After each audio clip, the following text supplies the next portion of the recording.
the OnePlus 9 Pro. The OnePlus 9 Pro. Oh my god, this phone feels incredible. The best processor, 120 hertz, 12 gigs of RAM, and a Hasselblad camera. What more could you want? The HyperTouch on this bad boy is phenomenal. The best model of OnePlus phone I have used to date.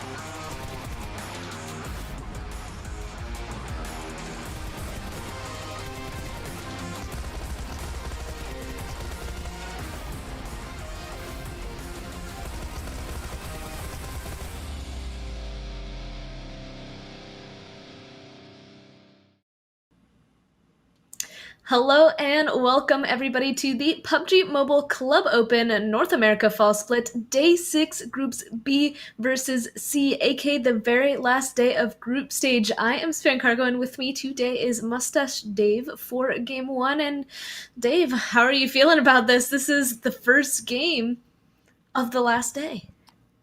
Yeah. First game of the last day for the group stage. I'm feeling okay. I'm happy. I'm looking forward to it. But the players playing here today, and teams not playing, right? Like on the sidelines that are in that top 8 that just breached top 8 yesterday, I believe. What was it? The Chosen. It was Godplay, and even Ogilvy. Like those 3 squads, they broke into that top 8 yesterday. Had a massive day, huge gains on the overall leaderboards, but they're going to be on the sidelines here tonight just watching these teams claw at their lead and hoping that they don't knock them out here, Span Cargo. Yeah, they're going to be watching these, kind of biting their fingernails, just with bated breath, waiting to see what is going to happen, because there are 4 games today that these guys are going to be playing that could potentially knock them out, just like you said. But first, of course, let's actually take a look at the format. We're talking about the last day, but the last day to what? And this is what it is. So we're currently in group stage. We have the 32 teams per region playing 6 days of competition. This is day 6, 4 matches per day. And the top teams, the top 8 teams advance to the finals starting on the 26th. So finals will be 16 teams per region, 4 days of competition, 4 matches per day. And then, of course, more prizing from there. And the top teams advance to PMPL Season 2. Yeah, and when we're talking top teams here for group stage, well, we got the confirmation. We're talking top 8, man. Top 8. So they know what the goal is. And when we're talking PMCO Finals, well, they're going to be versing teams who have already played in PMPL, who are trying not to get relegated out and lose their spot. So the competition, the level is only going to increase from here. And it's going to be exciting, but like you said, before we get to that point in time, we got 4 more games here today for groups B and C to try to slay it. I'm looking at Wall Street Bets. I'm looking at a couple squads who, today is do or die, honestly, do or die, because if they don't make it here today, well, their dreams, better luck next time, better luck next PMCO. Yeah, so they really got to go on ahead and really make these 4 games today count. And how they're going to do that is with how many points that they're going to be able to pick up. So if these guys know how many points exactly they need to breach into the top 8, and this is the amount of points that they can get for placement and kills. So a kill is 1 point, and then of course our trusty 15 points for a chicken dinner. Second place 12 points, third place 10 points, all the way down to 1 point for 8th through 12th and 0 for 13th through 16th. So again, obviously stay alive for as long as possible and kill everything that you spot. Every enemy that you see, take them out.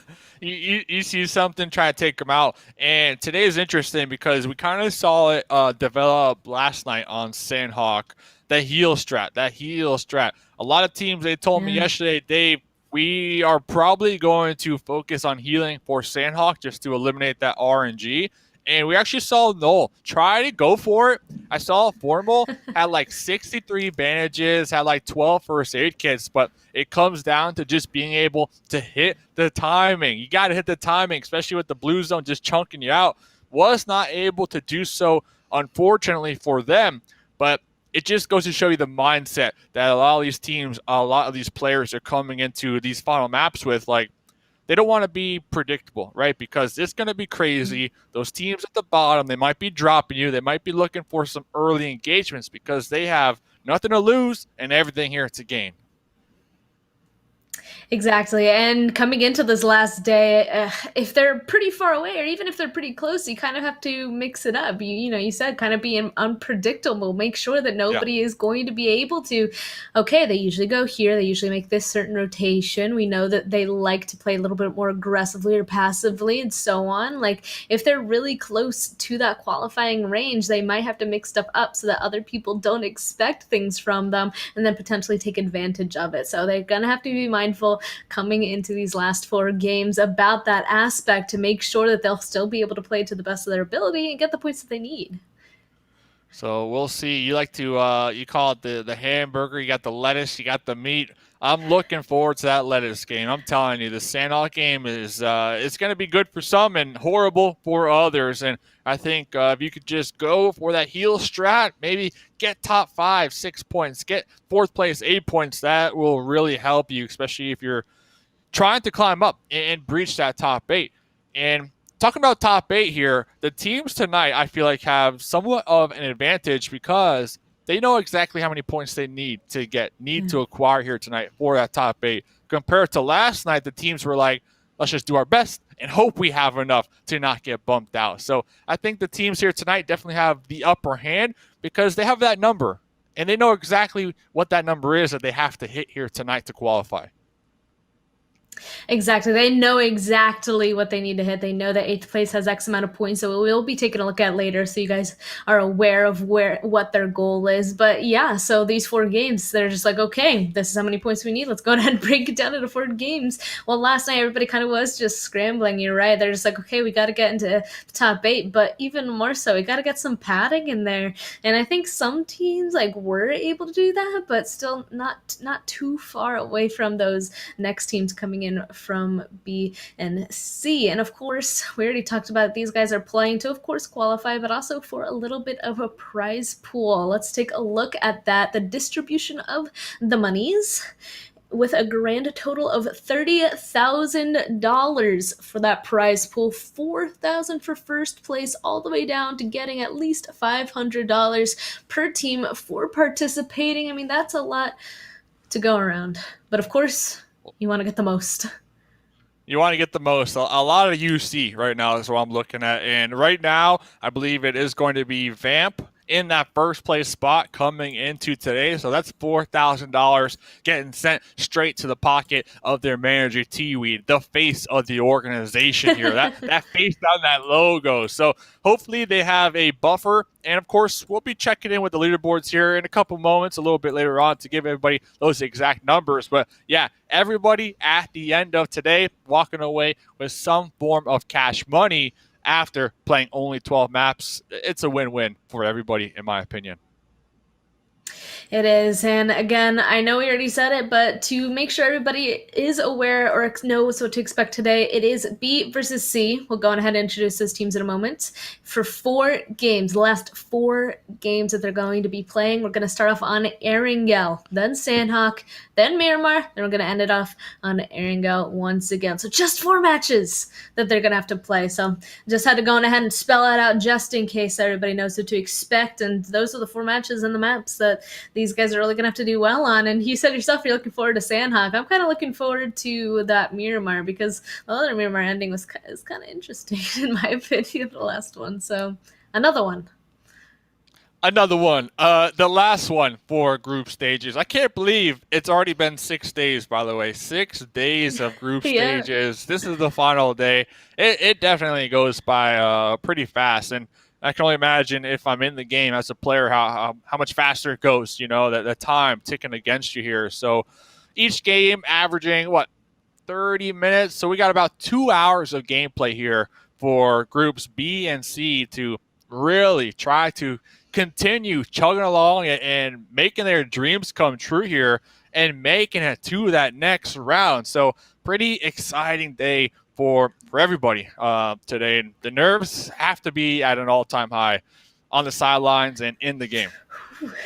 I'm sure the mental coming into today, I'm sure that they're a little bit more comfortable with knowing how far that they have to reach to get in the top 8. I'm sure they're definitely feeling a little bit better than the teams coming in from last night, but Yeah. It's also the last day. It's going to be difficult to make it to where they want to be. So there's still probably a little bit of a nerves. I'm sure some teams are definitely feeling confident as well. But let's go ahead and actually introduce those teams after this short video. We will be back in a couple seconds. The OnePlus 9 Pro. The OnePlus 9 Pro. Oh my god, this phone feels incredible. The best processor, 120 hertz, 12 gigs of RAM, and a Hasselblad camera. What more could you want? The hyper touch on this bad boy is phenomenal. The best model of OnePlus phone I have used to date.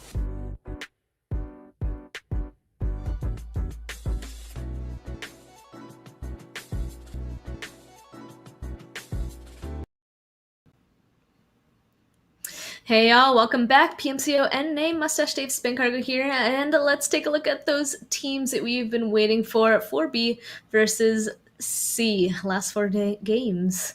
So for Group B, we have Wall Street Bets, Straight Out of Nepal, Better Than You, Godsent, 6 Elites, Walls Castle, The Terror, and featuring Group C on the other hand, Dave.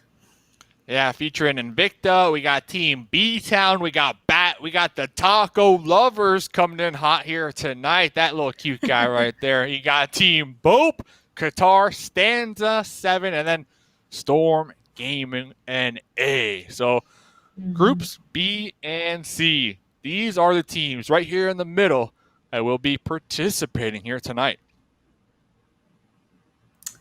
Yeah, they have a good amount of space to go. I'm taking a look at the overall leaderboard right now. If I'm not mistaken, I think the closest one is in 6th place, if I'm not mistaken?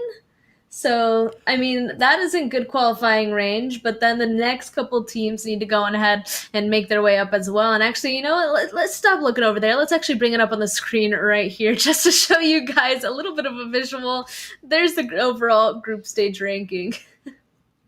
Yeah, so teams to pay attention to here tonight are those teams with 8 next to their name underneath the matches column, pretty much. So you got Godsent. They're already top 8. So, I mean, Godsent just need to pretty much show up here tonight, and they should qualify. I don't see them not qualifying at this point. Yeah. And then B-Town. So B-Town, it gets a little, worrisome. They need to make sure to get some points, but also not get bumped out from teams that are going to be beneath them here.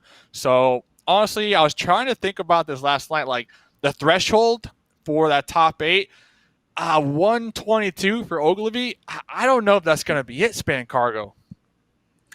Yeah, I'm not quite sure because B-Town 104, if we go ahead and go to the next page, there's obviously going to be a ton more teams coming in from B and C as well that are going to be really close. Look at that. Terror with a 98, Taco Lovers 91, Wall Street Bets 86, Straight Out of Nepal 73, Semper Invicta 70. Like so many teams immediately on the next page that are not that far behind. So man, these guys, at this point, all those teams that are already in the top 8 right now that aren't playing anymore, they're definitely hoping for some of these teams on that 3rd, 4th page to go on ahead and do up because they do not want the points going to these teams right here. Yeah, so it's going to be a big night for the Terror. It's going to be a big night for Taco Lovers and Wall Street Bets to really start Game 1, start Game 2 pretty strong here, and try to get as many points as possible, of course, so that they're not crunched in those last 2 maps. Like, it's not do or die for them. So they want to get as many points to cushion that as possible. But let's check out that next page, because the further we go down on these pages, well, if you're playing here tonight, that means you're just going to need to pop off, and that's a fact. Like, there's no ands, ifs, or buts. Like, you need to get a chicken dinner. You need to get pretty much a game like Godplay had yesterday. Godplay, Game 1 yesterday, 35 points. If a team like Bat, if a team like Better Than You could come into game 1, 35 points, well, then that dream is going to be alive. Whew. Yeah, because I mean, just the person in that 16th place, the 70 points away, obviously they need 50 points to go ahead and make it into that top 8, that threshold that you mentioned, 120 points. And we've seen teams make that. We've seen teams get like 60 points in a day or more. So it is in fact very possible. These teams, though, if they're in the spot right here, you know, like towards that top middle portion, that means that they're going to have one of their best days yet, if I'm not mistaken, to go ahead and do well. Because if they weren't consistent before, that's how they placed here. But the thing is that it's still there. The chance is still there, that probability. And going into this next page as well, I mean, there might still be a chance for some of these guys, but of course it's going to be very difficult. Our first team, 6 elites with 38 points. Ooh, that might be stretching it. What do you think about these teams over here, Dave? I think 6 Elite, Storm Gaming, featuring Stanza, Qatar, and even Walls Castle is going to be a stretch. They need not 1 but 2 games like Godplay had yesterday, that 35 points. But what they can do, though, they can definitely play a spoiler here today. They can definitely shake up the lobby for those teams that are on the cusp of getting that top 8. So it's going to be real interesting. You know, in the Discord, I don't know if they're joking around or whatnot, or just trying to, debate me, but they're like, yeah, we're hot dropping. All these teams at the bottom, they're like spamming. We're dropping. We're getting involved. We're going to be fighting early on. I don't know if they're just saying it, but today's the last day. And I'm a true believer. Like, if you're down here on the last page, the bottom of the barrel, you need to do something that's better than what you've been doing so far. And if that's hot dropping, if that's just steamrolling the lobby, playing like it's a scrim and fragging out, getting those kill points, well, that's what they need to do, right? Because they need to get all the points in the lobby.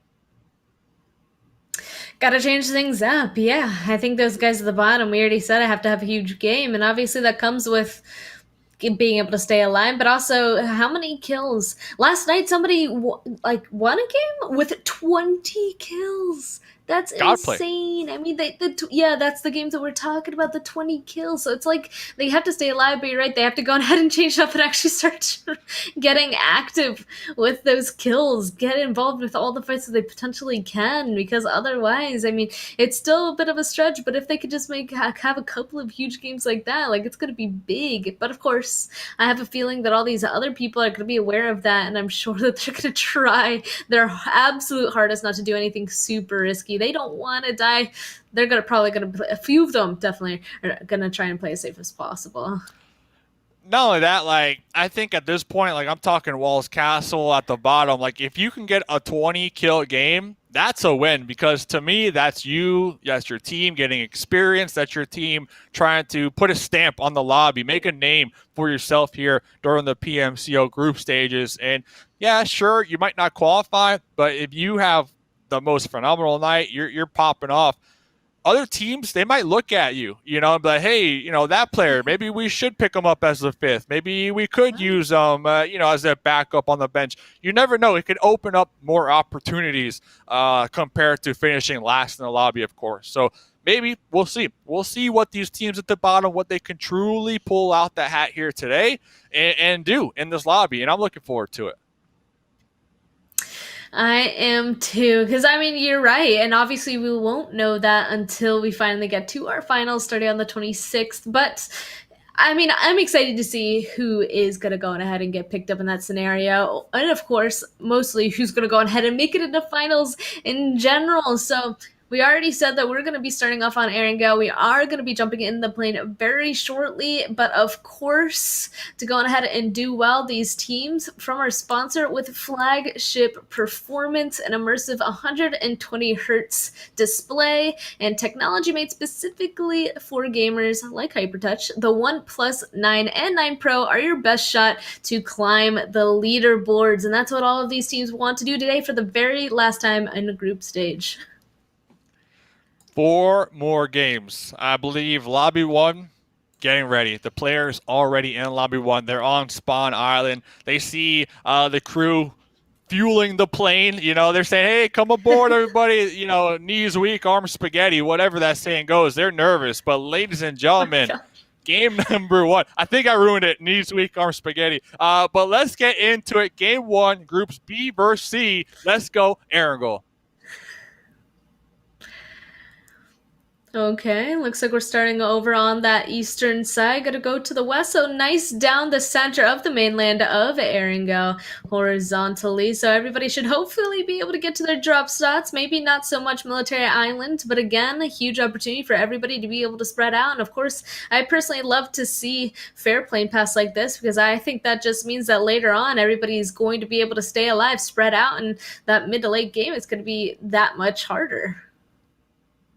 So it's knees weak, palms sweaty, mom spaghetti. That's what it was. I knew I was missing something there. So that's how these players are feeling. Arms are heavy. Yeah, like that is how everyone right now is feeling. On his sweater already. Yeah, exactly. Oh, I know. It's gross. Yeah, it is. It's not looking too good. So I'm looking forward to, and Hot Jukes is going to be here in a little bit as well. I'm truly looking forward to Taco Lovers. I want to see what they can do here because talking to Cheese before this tournament even started, they said they're just going to come in the lobby. They're going to play loose. They're going to play aggressive and confident and just show up. And I think, that's what they've been doing so far. Right now, they're in 12th position. Top 8 is within reach. And I'm bringing them up because I do see another team dropping near them. And yes, Naya, if I am a Taco Lovers fan, well, I'm going to be cheering because that's going to be 6th Elite, a team that desperately needs points that are going to be looking to square up here in a couple of moments. Yeah, surprisingly, it looks like Taco going down to the southern side, but of course, this circle is going to go and center around the mainland of Erangel. Not very surprised about that. I mean, nicely, the circle decided to go on ahead and center around where that plane path was, but oh man, it looks like not everybody was able to spread out. Walls Castle looks like they're going to start contesting another team, BT, also inside of Pachinki, the very central city. Oh man, who's going to win it, Wellscaster or B-Town? I'm kind of surprised to see that they're in the position that they're at, but B-Town, they need to go on ahead and get more points to secure their position. They're currently in 8th place, and we were already talking about Wells Castle as well. They have a point to prove. They need to get as many points as possible to climb up that leaderboard, even if they might not qual. They still want to go on ahead and do well. Yeah, B-Town definitely with more to lose. Like, they cannot afford to get a 0-point game here tonight if they want to keep that spot, that top 8. So Walls Castle dropping on them, huge risk if I am B-Town. I don't know if I'm going to take that fight early on. I might try to get some loot and kind of like what we see right here from Storm Gaming, just get a vehicle and just get on out of there, because if they lose that fight against Walls Castle this early on, well, top 8, that 8th place spot is going to be wide open, and that's not what B-Town want. Exactly, just further and further away. I'm sure that they can't really mess up one game, because that just means the next one they're going to have to play even harder. So they want to try and play a little bit of defense at this point. Maybe just one huge game, and then they can go on ahead and move back to that defense. But right now, Peaceful, I'm getting a little bit nervous for him. He's right next to Bad Boy Clutch there. The rest of the teammates from Walls Castle really close by as well. Kind of separated from the rest of his team, but I'm sure when they need it, they'll be able to push on over. I mean, we've seen both of these teams take fights before, and I don't think that they're as separated as they are now, but probably just trying to gain as much territory inside of Pachinki as they can to be able to get that vital information, finally spot out a member and take that fight. And oh man, it looks like Featuring is just not letting Storm get away. Drove away from two of them straight into another two. And this is, this is what we were talking about. This is exactly what these teams towards the bottom, what they need to do. They need to be proactive. They need to be hunting down these early game kills and trying to take these fights, because they need so many points to even have the dream, right? The potential to be top 8 as we look forward towards the end of the night here. So we'll see, as looks like Melissa Smokes driving off in this buggy. They're going to be right there on the edge, grouping up with their squad mates in your favorite drop location, Gatka, or at least north of it. Ooh. He did not like that van. But yeah, at least they're getting close to the zone. Start looting on up over here. You know, those other places, not as safe. So up to the north they go, right beside Gaka. Potentially we'll be able to go even further. And, I mean, I guess loot is going to be a little bit difficult for them, but if they're already moving, that means that they might be able to find themselves a good position right away. And it looks like Godsend are already doing that as well, driving up to the northern side, taking this compound right to the southern side of Yasnaya Fields, and they're going to keep going. They think that they see better going up towards Volcano Hill now. Yeah, and to me at least, Godsend, I think they could do whatever they want this night, pretty much. They got 4 games to go, and they're already pretty secure in that top 8. So I wouldn't be surprised if we see them maybe trying some new tactics, maybe trying out some new plays, kind of getting a little practice in for the PMCO Finals. Of course, without totally throwing. Like, they don't want to come in here and get 0 points the whole night. But I wouldn't be surprised, you know, if Godsend, they try some new things here tonight and try to impress their fans. On the flip side, maybe there's a team down there by that qualifying range that they really do not want to see inside of finals. Maybe they're going to go on ahead and take the opportunity to kind of mess with them, make sure that they don't qualify. I know I kind of spoke about it last night, but I feel like there could be a huge potential for stuff like that happening. Either teams closer to the lower end of the leaderboard kind of messing with teams around that qualifying range just for, I don't know, spite, or those teams higher up, like how Godsend is. They're just like, oh, you know what? I'm really terrified of, I don't know, taco lovers. So I'm going to go on ahead and try keeping the rotation as much as possible. That was just an example. Anybody but the taco lovers. Come on, Span Cargo. Don't do that to the taco lovers. If that happens, I'm blaming you, all right? Not my taco lovers. I'm blaming you, but you said it. They might take your advice. So we'll see, though. We'll see. Putting the ideas in their head. You are. But straight on to Paul right here. Looking to set up a defense as Invicta going to be just casually driving on by. Fluffy with the Bison. And the scope on that bad boy, trying to hit some shots. But kind of, you know, just to give a bigger picture of some teams, maybe, you know, trying to play a little safe. I see Wall Street Bets all the way up there in Stalber. And this team, 13th position. So you know for a fact, like, they're trying to show up in this late game. They're trying to show up with 4 alive. And they're trying to set themselves up for that winner chicken dinner. But back to this fight, Walls Castle, okay, they've been just chilling this whole time, and B-Town are making the push. They already got 2 down. Jason Boy also just falling. That means they only have 2 left, and they're currently very much split. B-Town somehow getting in between them after that next knock. So let's see. I mean, Psycho, Bad Boy, Clutch, they both have to play this kind of carefully, but it looks like B-Town already figured out where the next one is, trying to hide in the back side of this building. Oh, but he was found out. Oh, but he gets the knock. Oh, I was thinking you should probably go for that flush, but that was a great save. Yeah. Yeah, Grave coming out clutch right there. I know that's Bad Boy clutch, but Grave definitely, I think, saving the day. Making sure that their squad mate does not get thirsted. Because, you know, B-Town, they're in 8th place. 8th place. You know, they don't want to lose members this early on. But it does look as if they will be able to secure possibly 4 points right here. And that's, you know, exactly what they needed here. Yeah, now Clutch, the last one alive. He's just going to try and stay as still as possible, potentially. I mean, maybe B-Town won't know which buildings to go on ahead and start raiding. We see 3 of them already going ahead and doing so, while the 4th one, he's just looting on up, you know, happily getting as much loot as possible. And, I mean, we'll see. Bad Boy, because she's just taking it chill right now. Just waiting, I guess. Bad Boy Clutch, taking a restroom break right in the middle of the game, it looks like. Just, you know, potentially. That might be the best tactic, though. That might be the best tactic. Like, don't move a muscle. You never know. They might think you're already gone. So we'll have to pay attention to the kill feed. Next zone will pop here very shortly. We see the taco lovers down there on military base. Well, they're going to have a far journey ahead of them. And, wow, Wall Street Bets. They went to Stalber. They've been playing this one nice, slow, and steady. And they get the next circle shift up there towards the north. Like, they have nothing but room right here. Yeah. They have first choice on everything up there on that main road as well. We can already see Devotion now driving down to the southern side. He wants to go ahead and get first pick, whether it be the warehouse, the triples, maybe the crossroads. I mean, who knows? But they definitely have that first pick for right now. They got to act fast, though, because here comes everybody else. Godsent, 6 elites. So, like, everybody is driving towards that center immediately, crossing that bridge. They're going to go on ahead and start prioritizing the northern side of that river, because what are the odds of this hard shifts to the south? I mean, it is possible, but they want to go on ahead and start setting up towards the northern side to get the best position for this next few zones. Yeah, exactly. And Wall Street Bets with the advantage here, obviously, because they can go wherever they want up there towards the north. But the majority of the lobby legit is north of Runes. Like, I'm counting like 5 different colors here of teams.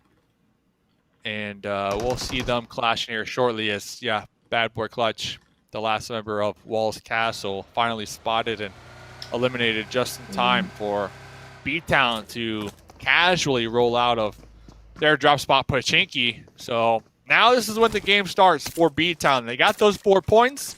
They're probably a little confident, a little pumped up from that team fight, from winning that team fight, but they need to think ahead. They need to think, okay, how are we getting in this zone? Because they spent so much time fighting in Pachinki that you have to assume, like, everybody else in the lobby, they're already going to be setting up somewhat of a defense here in this next circle.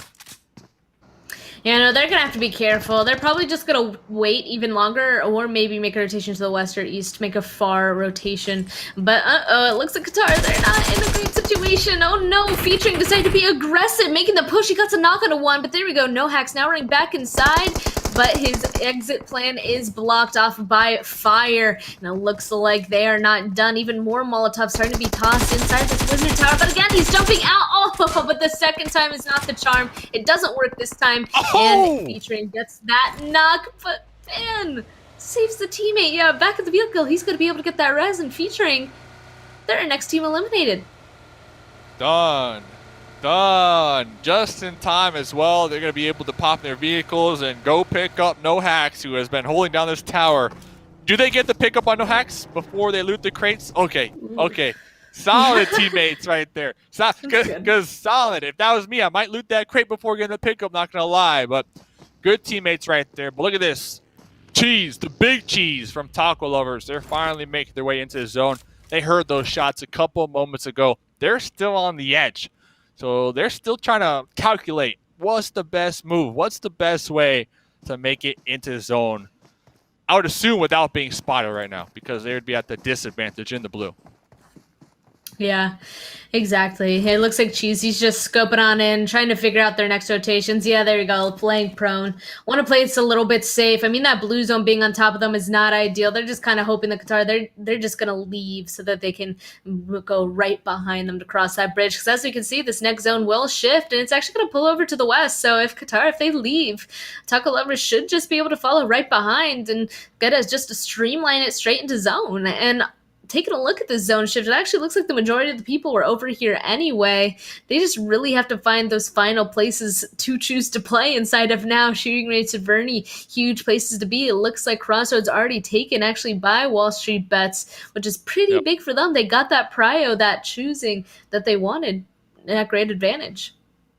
Yep, pretty center position from them. They only have 3, though, is what I'm counting. So they're going to need to make sure to defend that spot out with their hearts right now, because I wouldn't be surprised if a couple teams are also kind of eyeballing the area because of how center it is. And popping back over to Melissa from our squad, Storm Gaming. Been rolling around this whole game since the jump, pretty much. Now down to just a duo. Trying to take some shots out there on teams rotating right past them here. All looking to center up. Oh, is this the Terror right here? The Terror were in 10th place coming to this match. They are not wanting to go out early, that's for sure. And right here, I think they only have one more up.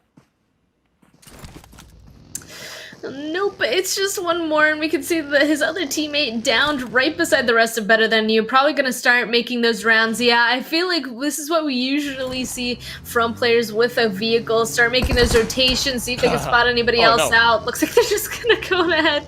Getting a little bit of a car crash to run over their enemy, just normal things. But where is the last one? I guess they do not know, and we don't know. Can't see him on that mini map, so it's somewhere else. And oh, well, never mind. We found him. Looks was like that Midnight? Qatar found him Midnight inside of responded? planes. I think so. Man. Okay, well, 3 more games to go for the Terror. Yeah, there they go. Yeah, it's going to be close. It is going to be close because 14th position, that's 0 points. And that is not what they wanted to do in their first game. But it's not over yet. They're still there. Still got that fighting chance for sure. So really, we're looking at the Taco Lovers. We're looking at Wall Street Bets this game to really come out swinging here in game 1 to try to get as many points as possible. And there we go, Wall Street Bets. We were talking about their positioning. They're in a really good spot. We can see that more and more people are filling around them. An enemy team to the south, to the east, to the west. Everybody now just trying to find a good place to play. Actually, to their eastern side, it still looks pretty free. But Storm Gaming and the team taking the little bunker right beside them, Bab Vodao. That's just going to mean if this zone hard shifts back over to the west again, I had a feeling. Hard shifting back over to the west, that means that they're going to have a difficult time trying to find a new place to play, and so is everybody else at this point. I mean, maybe descending into Zerverny or shooting range could be the best solution with this, but it looks like, straight on Nepal, they're already sending into shooting range, so that's a good place for them. And take a look who's at the very northern side of the zone. Dave, They came from Military Island, and they're somehow on the northern side. They have the compound. They have that hill. That's huge for Taco Lovers. Yep. You said it. Everybody's going to have a hard time, but Taco Lovers. Taco Lovers have a compound that has a nice little barrier around it, so it makes it extremely difficult to crash. And then I think we already see Cheese kind of pushing out on that hill that you just mentioned to get those sight lines. So let's see what Taco Lovers can do here with such a huge advantage in this next circle. Meanwhile, we're going to see a lot of teams start eyeballing shooting range, and looks like down to 13 squads right now. Qatar in the middle of it. Oh, no recoil I see out there in the distance. Might be the last one alive, but this is going to be our team B-Town. Still looking to just steamroll the lobby. They're playing the edge. They're playing that zone sweeper right here. 6 kills. Yeah, no, that's insane. Now, no recoil last one over here for Qatar. He's definitely going to be a little bit worried about me continuing that rotation. So now he's just trying to go around in that blue zone, get up to as far to the northern side as possible. Have to be a little bit careful because he's about to drive right by better than you. I think realizing that back into the blue zone. I mean, if you want to have a safe rotation, just go ahead, dip into the blue zone, and make a far rotation as far as you can. That northern side should definitely be clearer than the south, just based off of where everybody was coming from, so that's where he's going to try and live. The only thing I have to say is Taco Lovers, they are so spread out to control the entire northern side. It might end up hurting them if people were to contest them for it. If anybody just drives up there near the crash of the compound or tries to take the top of the hill, Taco Lovers could be in trouble. But so I'm kind of keeping an eye on who's going to do that, because right now they're uncontested, and that's how they're getting so much further inside this game. Like, somebody just needs to crash. Yeah, real risky. You got Cheese on the high ground on that hill you were talking about, pushed way ahead of their squad mates. And then you got Wednesday and Sheep kind of, playing the edge, making sure nobody can casually roll up behind them and backstab them. But if one team just decides to full send it, they're so spread apart. Say Cheese gets knocked, they're not going to be able to help Cheese in time before that thirst comes out. So they got to really be on their P's and Q's. And over here, another hot area, hot bed. Going to be the west side of Zerverny. You got Godson, you got Stanza 7, you even got Wall Street Bets out here as well. And I don't know, will we have another hard shift favor Zerverny? Probably not. So they need to have some type of plan on how they're going to make it on out of here alive. If I was I'd try to focus on making a rotation up to the northern side, start contesting Taco Lovers. So that might be what Godson has to do next, taking that little bull on maybe on the eastern side of that ridge as well. But for everybody else, I'm not quite sure. Like, everybody's going to be basically trying to play for the same thing. But yeah, these zones usually go back down towards shooting range, and we're going to see that in a couple seconds now. Well, on the money, called it. Shooting range it is. Straight out of Nepal, very happy with their central location. They have the only building inside this new zone, and I'm sure that everybody right now in Zerverny is taking a look at this shift, and they're like, Are you kidding me? Do you rotate or do you just take the fight? It has been a challenging game one when we look at the circles alone, that's for sure. Straight out Nepal will be in shooting range. And then we're going to have BT right there on those walls, those half walls. And then right ahead, on top of them, it's going to be Invicta taking shots. So it's going to be contested for sure, shooting range. And not only that, like Taco Lovers, Godsent, stands at 7. They haven't even started to make that move yet. So everybody just waiting to see who moves first, pretty much, and it's going to be a big risk. I already see Godsend pulling out. They don't want to be there. They want to try and play further inside the game, so they're going to send it on out, but that means the rest of these 3 teams are going to start getting on top of each other. Casper, the last one up for Wall Street Bets, and he's just going to fall to blue zone. This zone hurts too much. He didn't even try to heal. It was just too difficult to get inside. Looks like Bope Esports might have the same fate. He's trying to go ahead and bandage, but wait a second. Godsent eliminated? What happened? Did Taco Lovers take him out? I'm not sure, but Stanza 7 are now sending it on in straight to Bad Voodoo. Uh-oh. Oh, the pull-up right there. Yeah, Stanza 7, I believe, losing 3 in that pull-up. They're down to just 1 if they haven't already been eliminated. Yeah, they were. Bat taking them out right here in this little dip. 6 kills so far. On the opposite end of the shooting range, you got BT using those walls, those concrete barriers. And meanwhile, when everybody up there in the north was making the push, the YOLO Sen and Invicta also wrapped around and found themselves a solid spot for the time being in this zone. So Taco Lovers making the push too. They're making it. They pushed out late. They pushed out later than everybody else.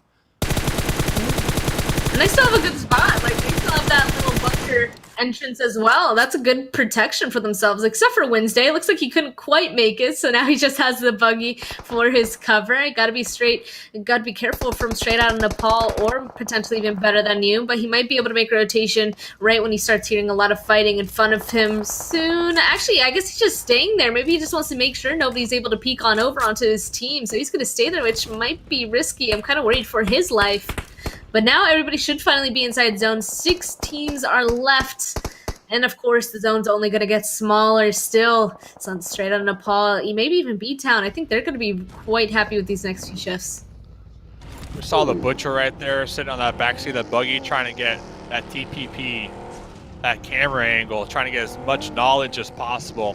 And it looks like they're going to be using that knowledge right now to pull up to another dip here, as the next circle did shift. Right in front of them, you got Goose, you got Irish. They heard those buggies, they heard those vehicles. They're trying to toss out these grenades, but Mendes go for the run over, taking that one top down, but Goose, M249, saying that's my squad mate.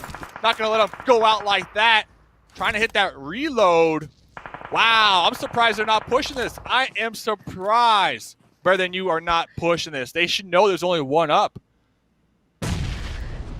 I'm surprised they didn't have another person fall. There you go. At least they finished it off, but I was surprised that they didn't go ahead and follow their teammate Menace. But away they go. They succeeded. They're going to keep going. B-Town, the next team that's closest, and Thor is already popping some nades. Oh!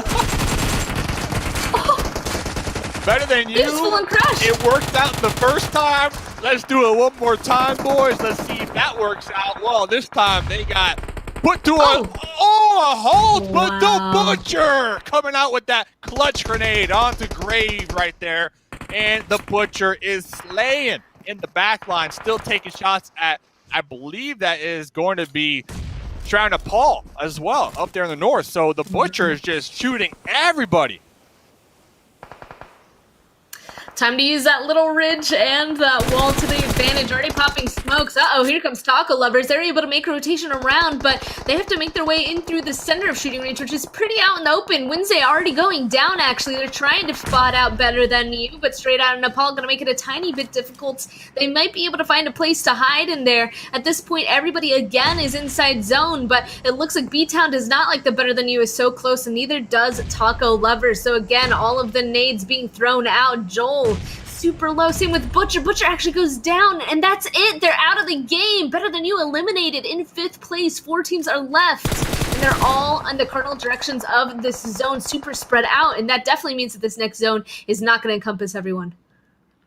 Yeah, better than you. That play, it was flashy, not gonna lie. It looked good, but you kind of put yourself in between two different squads, B-Town and Taco Lovers. And those smokes, not only do they provide soft cover, but they're also a giant flag to everybody else to try to throw in some grenades. And that's exactly what they did right there. That's what happened. To be fair, I'm very surprised the Taco Lovers somehow made it inside of shooting range. I would have thought that Straight Out Nepal would have made sure that they weren't able to make a rotation over that hill and through that half wall to get inside here, but somehow they were able to. But taking a look at the zone again, yeah, decided to go up towards the north. Straight Out Nepal, I think they're either just in it or just out of it. I can't quite tell, but everybody else is definitely not inside of it. And I have a feeling Taco Lovers are just going to have to try and play towards that little bunker thing there. And so is everybody else. It's going to be a hard rotation. B-Town all the way to the southern side. They're just going to have to choose a direction. Push Taco Lovers or push Pat Vodao. Honestly, kind of double back to your point with Straight Out Nepal, I'm not surprised because this squad, they love to play passive. They love to kind of remain underneath their radar. So if they were to take some shots and try to gatekeep Taco Lovers, well, that might put them in danger. And just, kind of analyzing Straight Out Nepal, their whole play style, they try to avoid danger at all costs. And the leaderboard, they can paint the same picture as well. So we'll see what they do. They are going to be up there towards the north, like you mentioned, in the zone, but everybody right now on the edge and everybody is scared. They do not want to send it into the center first. Ooh, they are pushing someone. They're deciding to push back Vodao, getting a knock into one of them. Still 3 of them are up, but only 3 left. There we go, the nades taking one of them down. Super low once again. Straight Out Nepal starting to get involved too. This could be huge. B-Town needs to go ahead and take out Bad Vodao before these smokes dissipate, because at that point, then everybody else inside zone is really going to have great sidelines on the rest of them. So they have to finish this off quickly, but it so far isn't going that fast. Everybody just trying to get as much intel as possible. They see the smokes, but they can't exactly pinpoint where people are. Bat. Are they going to be able to get this pickup on their squad mate here? Trying to toss out some smokes, but now might not be the time to go for the revive. It's too risky. Uh-oh, looks like B-Town is going to be able to get to this half wall first. That means that Vodao might even have a more difficult rotation to get inside of this zone. Everybody is shooting at them. Seriously, Taco Lovers, B-Town, Straight Out Nepal, nobody wants them inside. I think it's just down to Fam Van An and HYFC left. Ooh, and oh my gosh, that was perfect. Taco Sheep, that was nuts. Yeah, all the Taco Lovers are just tossing out all their utility. They got 3 tacos, tossing out grenades and mollies onto Straight Out Nepal, and then Sheep obviously putting in the work over here onto BT. And this is going to allow Bat to pretty much try to get the reset, heal up, and top off over here and prepare for this next battle. Oh, close. Oh, close, and then on the money. Fan An goes down. That means there's only 1 left. That he actually getting the reses there. Look fine. Yeah, only 1 left for B-Town left. Wednesday getting a little bit too happy to jump on out, but the trade will come through. Okay, Taco Lovers is making this push. Somehow they're able to take down Straight Out Nepal down to just 1 person as well. Really, the only other team that could have contested Taco Lovers was Straight Out Nepal, but it doesn't look like they're too much of a threat anymore. Just a solo left, down to 3 teams, and oh, Sheep gotta be careful. It doesn't matter because people still fall. Taco Lovers still able to find the shots first. B-Town out, and now it is an entire 4-man versus the solo of Straight Out Nepal Revel. He has nades, but what else can he do from here? Oh,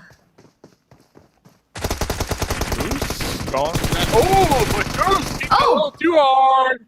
The drop shot, not able to get another knock at the end of the day. Straight Out Nepal, living true to their name, though.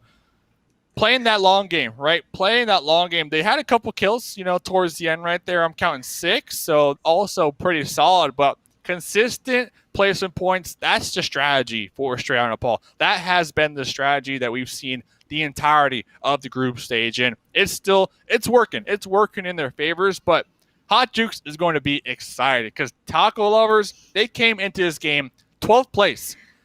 Getting this chicken dinner right here is huge for the Taco Lovers to try to claim that top 8 spot for themselves if this game didn't already do that for them.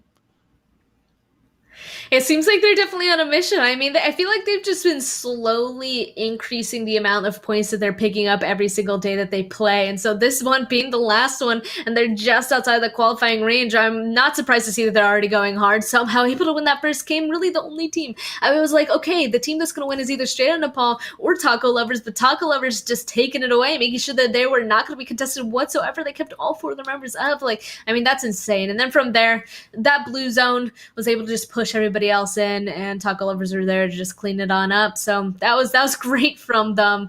And let's take a look at that match ranking to see just how many points everybody was able to achieve. Oh, that Taco Lovers, don't forget, they went to military base. All right. So they went from military base all the way to the north side. They played the edge and then somehow snuck their way into that shooting range. And that will get them 28 points straight out of Nepal, 18 points. Also, a important game for B-Town because that was the squad that came into this game 8th place, right there on the cusp. So they are trying to make sure to stay and remain in that top 8. I think they got off to a great start with getting that squad wipe onto Walls Castle in Pachinki. Another team that we wanted to keep an eye on, unfortunately, doesn't look like they're on this first page, so I assume that they're going to be on the second one, and that's going to, of course, be Godsend. They're the ones that's currently towards the highest point of that leaderboard for these two groups, and it looks like they unfortunately went out in 11th, only gaining 1 point. So we talked about how they definitely wanted to try and hold on to their position as much as possible in the 5th place spot, but unfortunately, it looks like they're definitely going to fall potentially already. I mean, we don't know just yet. Maybe somebody already went on ahead and jumped up there. But luckily, since they started in 5th place, that means they should have some padding that this game might not matter if they're able to bring it back for the last 3. Yeah, Godsend definitely have padding, but that doesn't mean they want to finish in that 8th place, right? Because that would just be cutting it too close. And also, Wall Street Bets, they were playing ultra safe. They went up there to Stalber. Remember, it was like zone 2 or 3. They had all the pickings. You know, they could go wherever they want. They chose the crossroads, I think it was.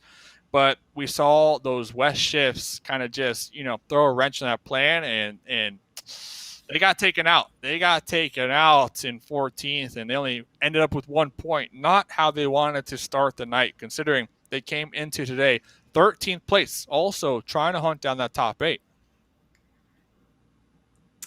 Yeah, so unfortunately, I mean, to be fair, this zone, I mean, I feel like shooting range zones are always difficult to go on ahead and traverse.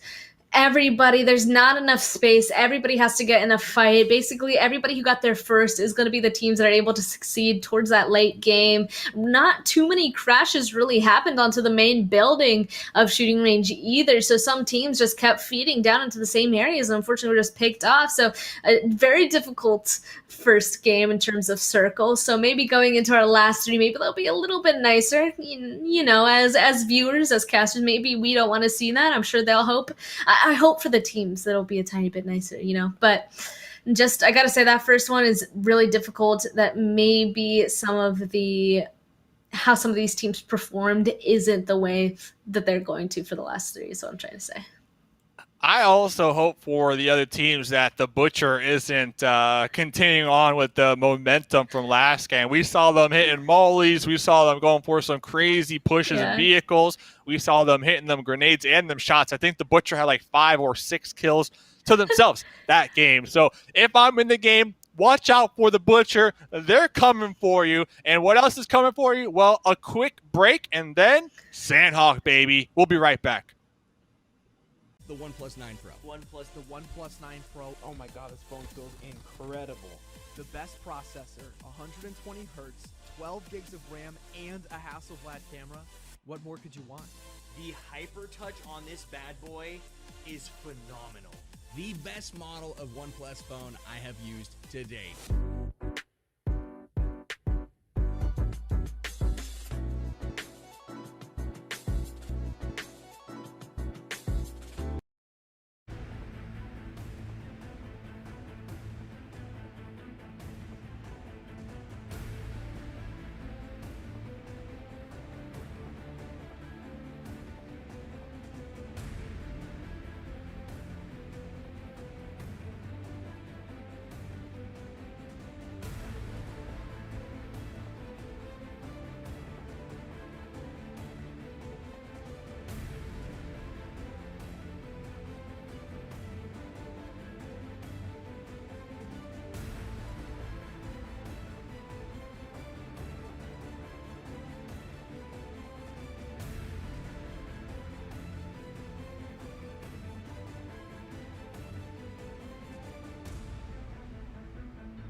the OnePlus 9 Pro. The OnePlus 9 Pro. Oh my god, this phone feels incredible. The best processor, 120 hertz, 12 gigs of RAM, and a Hasselblad camera. What more could you want? The hyper touch on this bad boy is phenomenal. The best model of OnePlus phone I have used to date.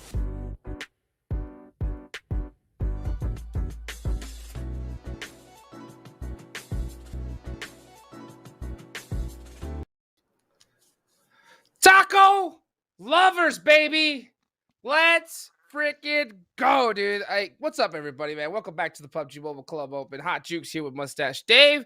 I'm just hopping into the mix here, and I saw, dude, my favorite squad of all time, Taco lovers, getting the much-needed chicken dinner, Dave. That's what I'm talking about. The Big Cheese had like 8 kills that game too, by the way. So shout out to Big Cheese and Taco lovers. Send us some jerseys already. Like, what's going on here? We've been pumping up the squad since day one. I need a nice taco guy right there, and I'll be happy. You know, like that will make my year. All right, get the Taco lovers jersey. So yeah, they walk away with the win after that game. Much needed win, by the way, to kind of alleviate some of that pressure. Because before that game, they were in 12th place on the overall leaderboard. So they needed that win so bad just so that they can even have that shot, right, for that top 8. Mm-hmm. Yeah, so, I mean, that's huge for them. There's still 3 matches left to go, and then that is it. Like, we're only going to see 8 squads move on, which is nuts. So it's going to be really interesting to see which teams are going to be able to pull it out here. But Taco lovers being behind, the 8 ball a little bit, dude, they slammed that thing right in at the bat. So that's really good for them. They got to be hyped up, but it ain't over yet. Their job has only just started.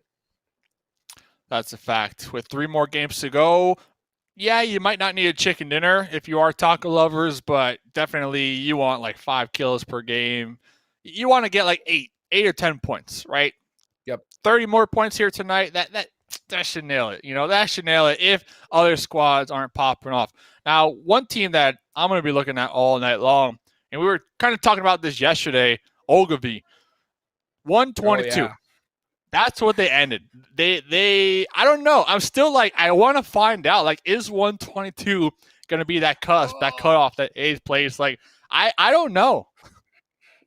I don't know either, and that's the hard part. That's why I think we were, instead of being like, oh my gosh, Ogilvy won last night, at the last game, we were just kind of like, wasn't it enough? They won. We were being a little bit more critical. They won, which was, great, which was awesome, and that's what they needed to do, but they didn't need to just win. They needed to win and get kills, and they got a good amount, but was it a great amount? And that's what we're going to find out today, literally, because I know for a fact that Ogilvy are going to be kicking themselves, dude, so hard if they don't make it into this top 8. They're going to be saying, why did we just, push out, dude? Get a couple more kills. Oh, I don't know. We've seen it, Dave. We've seen it come down to the wire too many times, bro. And I just, all the Ogilvy fans out there, you better be looking at the bottom of these leaderboards and seeing all these squads, and you better become their biggest cheerleaders and hope they take all the points from these teams.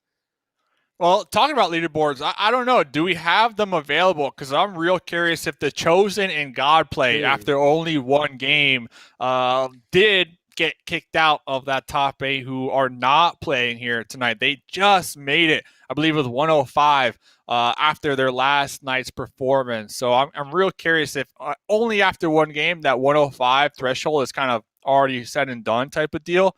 And another team, I know you have been a big fan of, Wall Street Bets. Last game playing kind of safe, playing the edge, but those zones just not helping them. And they only got 1 point, so they're kind of looking for that chicken dinner here as well. They need one. Yeah, I think they're definitely going to need one. Let's find out, though. Let's pull up the leaderboards. Let's find out. I can hear that we got, the producer says we got them up and running, and there they are, man. This is where we're going to be keeping a close eye on Taco lovers. Bam, baby. Let's go. Top 8, dog. Top 8. That's what I'm talking about. That is how it's done. You can see, though, right here, though, for Godplay, man. I mean, 105, that they are in 8th place. So if any team that's playing today breaks in that top 8, they're done for. And to be honest with you, the chance of that happening is probably 99%, right, Dave? Like literally a miracle needs to happen, and all the people in the bottom need to absolutely throw if Godplay wants to make it. If I'm Godplay right now, I'm going to take a screenshot. I'm going to print it out. I'm going to get it laminated. I'm going to hang it on my wall, and I'm going to try to achieve that top 8 next PMCO, right? Because it's not happening. They made it though. Jukes. We're talking Godplay. They had a horrible day. I think they ended day one with like first 2 days. It was not good at all. But then that last game on that second day, they got that second place, and it was like a completely different team. And then all night yesterday, they were on the ball. They were gaining points every single game. You love to see it, and I think I even said, like, yo, Godplay, the Chosen, like, you guys made so many improvements compared to when we first saw you at the beginning of the group stages. So that right there is like pat on the back. That's a GG's. And to me, like, those teams, they have that sauce. Right now, it's just about adding everything together, making it taste nice and tasty. And I can see them next PMCO easily qualifying. So take a screenshot, print it out, laminate it, nail it on the wall, because Godplay after this game, you're not going to be top 8. And the Chosen, let's change the page. The Chosen already punching that ticket. So they're not here. Yeah, they're not here no more. 105 tied. 105. Yeah. But unfortunately, just like not able to really do it. That's terrible for them. But you're right. It is a great sign in my eyes, like to see a squad be able to bounce back like that. Because I think when it came to Godplay, when they got that second place game, I think they only had like 2 placement points before that. So all those games at the start, they just couldn't get it going. But once they did, they showed that they could play. But that's the problem is that, especially when you're looking to qualify and you only have, 12 matches that you're available to play, you have to be on point from the get-go. So this is a great, I think, experience for them regardless. And these are the 2 teams that I'm really going to look at in future PMCOs to see what they're able to get done. But at the end of the day, we got to look at the squads that have 9 games played, 98 points from the Terror. They get 6 more points, and Godplay are done and dusted. And we'll see if Wall Street Bets, they need to have some good, consistent games here, or one chicken dinner in reality, to bounce their way all the way back up. But we'll have to see if they can do it. Yeah, and I look at the scoreboard in the pre-show. I said it, and I might be eating my words here today. I said Godsent, they can just show up and get 0 points and probably still qualify. I don't know at this point. Now that the numbers are kind of looking at me and staring me in the eye here, and Godsent, they got bumped down a couple pegs after that last performance. So I think I'm going to flip my script, take back what I said. I think if I'm Godsent, I need to get some points. I cannot just throw these next 3 games, because it is true. Like the Terror, 98. Straight out of Nepal, if they can continue to play consistent like they have been when it comes to those placement points, they're at 91 points. Like, they have the opportunity to possibly knock out Godsent. And personally, the journey that Godsent even made it to get here has been long and hard. And I hope that they do qualify and they can see the finish line, Jukes. Like, they can see the finish line. They're running that tape, that red marker's right there, but they can't give up yet. They need to come in those next 3 games and get a chicken as well. Like, get a couple kills. Make sure to secure that top 8 spot. Yeah, let's take a look at the next page here coming up there. When it comes to Godsent, dude, I'm going to be straight up. I'm expecting them to qualify. Like, absolutely expecting them. They, in my eyes, there's no excuse for them not to make it. They're just too good of a team and too experienced in this lobby to not make it. So they have to pull it together. They can't let nerves get to them and just play the game that they normally play. And if they do that, we're going to see them in the finals. I can say that with pretty much almost utter confidence.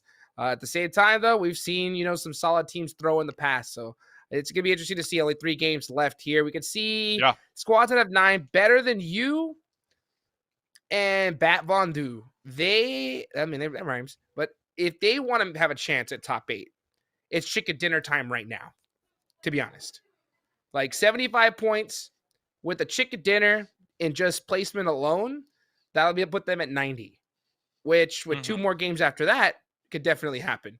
But if they get a chicken dinner here with kills, and Sanhok is the map to do it, bro. Like Sanhok is the map where you can get a 15 kill chicken dinner and just throw yourself up the leaderboards. But for them, that is where it's at. And for the rest of the teams below, as we look over to the next page, this is pretty much the teams that Ogilvy need to be chanting for, to be honest.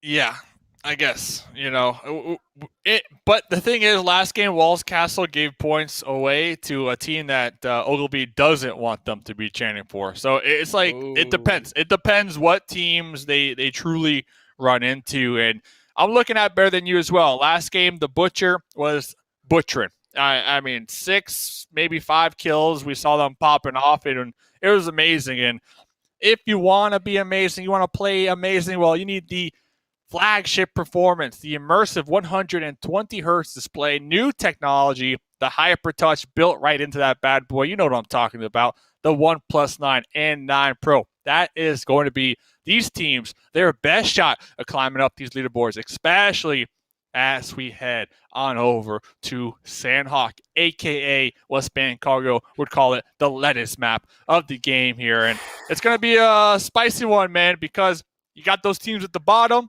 nothing to lose.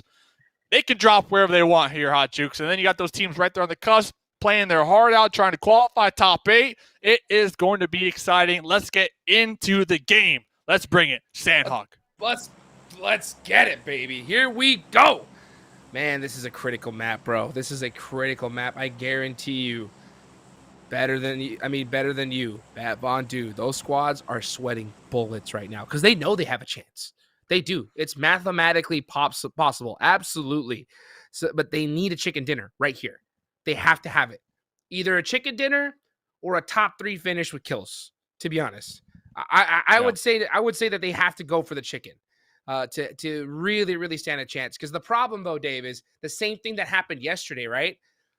The last games, the teams that know they have no chance to make it, they just do dumb stuff, right? They go crazy. They just try to frag out and make some highlight reel plays, and that eliminates so many kills that these teams needed for points. So it causes all kinds of chaos here, and that I know for a fact is gonna happen. So got to get a chicken dinner right here and now. Boot camp got a couple squads hot dropping on each other.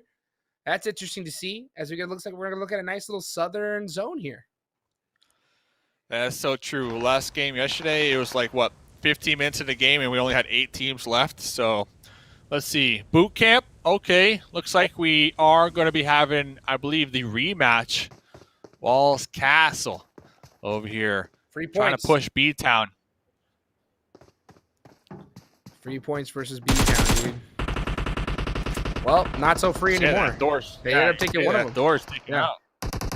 Not anymore. So maybe Walls Castle. And this, you know what? This does happen. We've seen this a lot too. We've seen teams at the bottom, like after them having all the pressure of qualifying gone, they're just like, yo, let's just have fun. Let's just play our game, right? Let's just have fun. Let's just go frag out. And then we see those teams like do insanely well. And then you can see them just kind of like crying internally, like, dude, why didn't we just play like this from the start? If we would have played like this from the start, we would have made it. But I mean, this is part of the learning process, right? It's part of that. This is PMCO. Some of these people, it's their first time even playing at this high level. So it's a good, it's a good learning opportunity for the next time coming up. Well, talk about learning opportunity. When we're looking at B-Town, one of their squad mates didn't even drop with them. Unfortunately, they were just north of Pine Inn. And it looks like 6 Elite actually got the knock and the kill onto them. So that's going to leave just 2. We'll have to ask them. Honestly, we'll have to ask them. But looks like only 2 in boot camp. And yeah, why? Question mark. But this is Storm Gaming. So last game, Storm Gaming, since the drop, they were on the hunt all game long. They lost 2 real early on. Didn't really work out. But this time around, I think they already got 1 kill. They might get recoil right in front of them. Really low in the health department. A bottom team here, Hot Jukes. And they're trying to be proactive. I love to see it. Love to see some action come out. Anything is that it's also on the other side for teams that are already going to qualify, like they are automatically a shoe-in. This is their opportunity. I don't think that they should just throw, right? They shouldn't be just doing stupid things. This is their opportunity to practice for the finals coming up. You know what I'm saying? Yeah. So, if you want to try some different kind of split drops, let's watch this fight, though. Come on, Godsent. This is a big one. Pushing up. Oh, this is a really huge one. The Terror. Trades coming back and forth. Jumps up and down, up the broken wall. Godsent's Nemesis about to push up into here. Jax getting an off angle, and Mirar still holding this off angle by himself. Trey's going to have to figure it out. I mean, they cannot figure out this fight because there's so much support coming in, but Mirar sent it. I'm surprised he didn't get that help from his teammates. That he's like saying, where are you guys? I thought you guys had him. Well, you got Gil and you got Jimmy back here. Yeah, trying to play that Overwatch position, but even though, I don't know what's happening, honestly. And Godsent will be able to get one kill. I do see Midnight trying to go for some wide flank, trying to catch that angle onto Godsent behind the walls. But is it a little too late? I think so. I think that was when I see that, my mind, we can't hear their comms, right? So I can't say for certain. I'm just speculating. But when I see that particular type of play, that looked like an intentional bait play. Like Mirar said, yo, Gil, you got my back? All right, I'm going to peek this. And the second that they peek, you instantly pre-fire and you just destroy them. And that would have worked. Like, it looked like it was going to work. But the second he full peeked them, he had no support fire come his way. So he just ended up in a 1v1, in a bad 1v1. Which, it sucks. And that's something that they're going to have to fix. But, I mean, this is not the time to be fixing stuff. Like, you got to be executing great plays like that. Like that, Dave. Peaceful. One more. Yeah. Do the double. 2 times? Oh, that would be sick. Graves' little position, though, could play spoiler if Walls Castle aren't checking every single corner here. Because Peaceful is kind of like saying, hey, look at me. I'm over here. Come push me. And that might allow Graves to really catch him off guard. But that door opening will give away Graves' position. We see the pre-fires coming on out right here. Baby bad boy Clutch in the front lines, trying to get a little high ground vantage.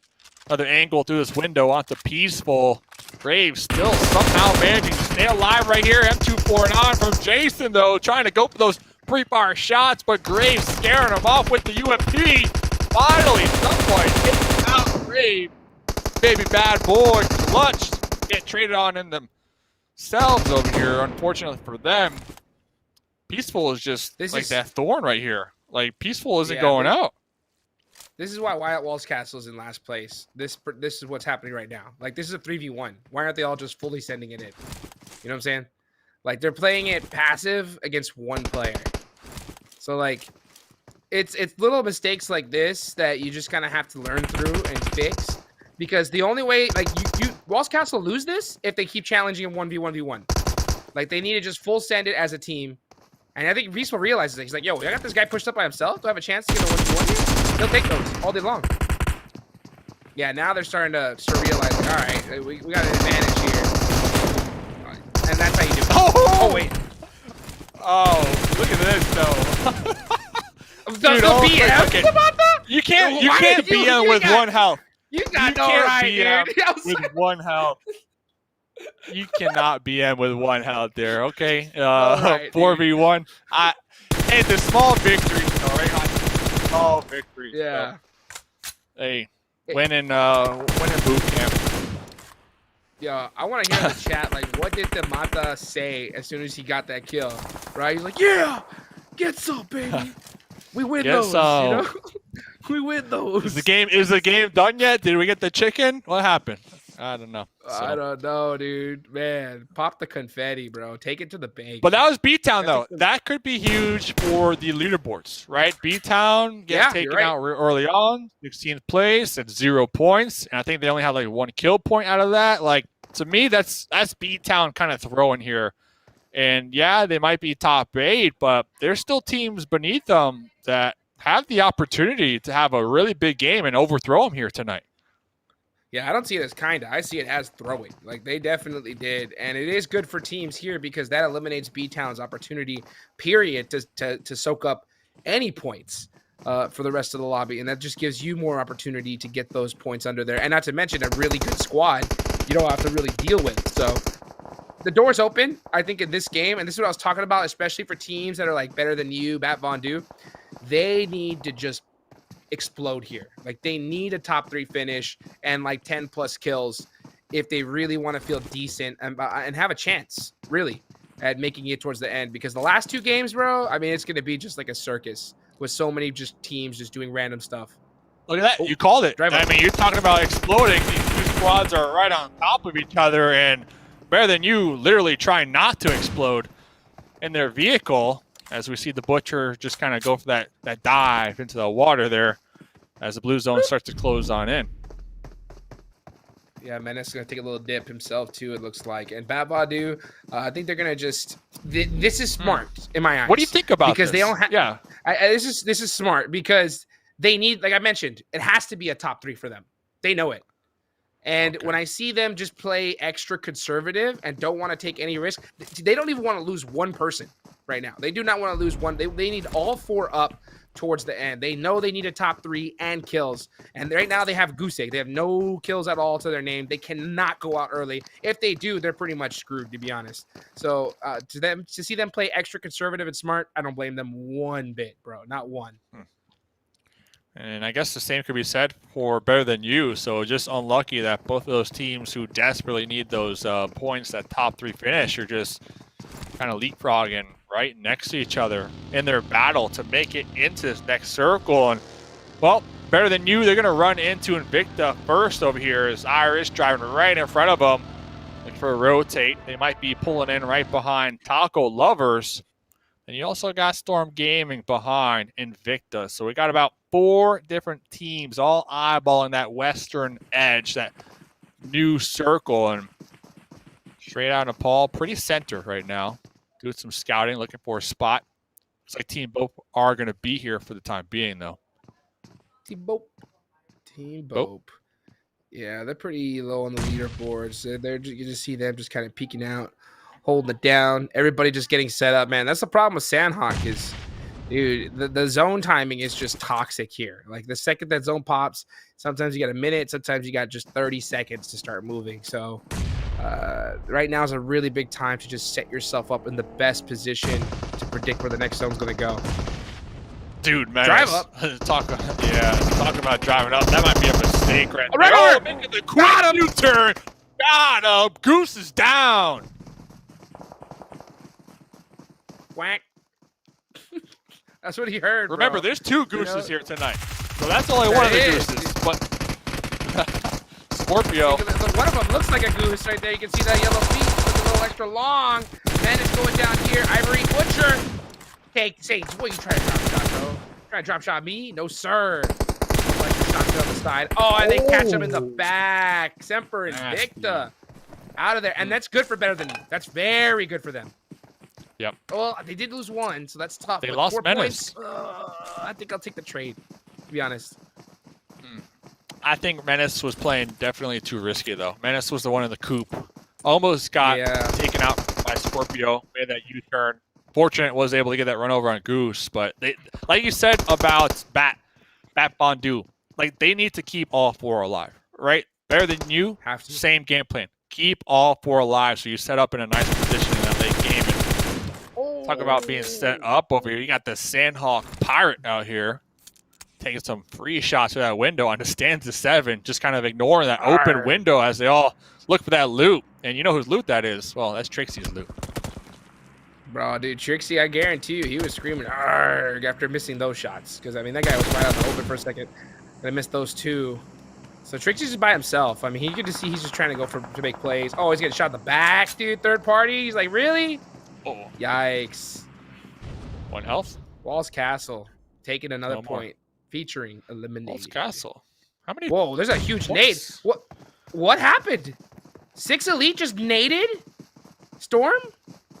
Completely to death? 1 nade? Crazy. 1 nade to rule them all. Unlimited power. Love to see it. Next zone.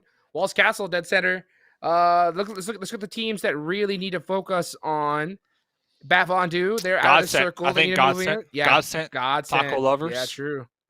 Wall Street Bets. Those 3 teams, the 3 powerhouses. You got the Goose in the house.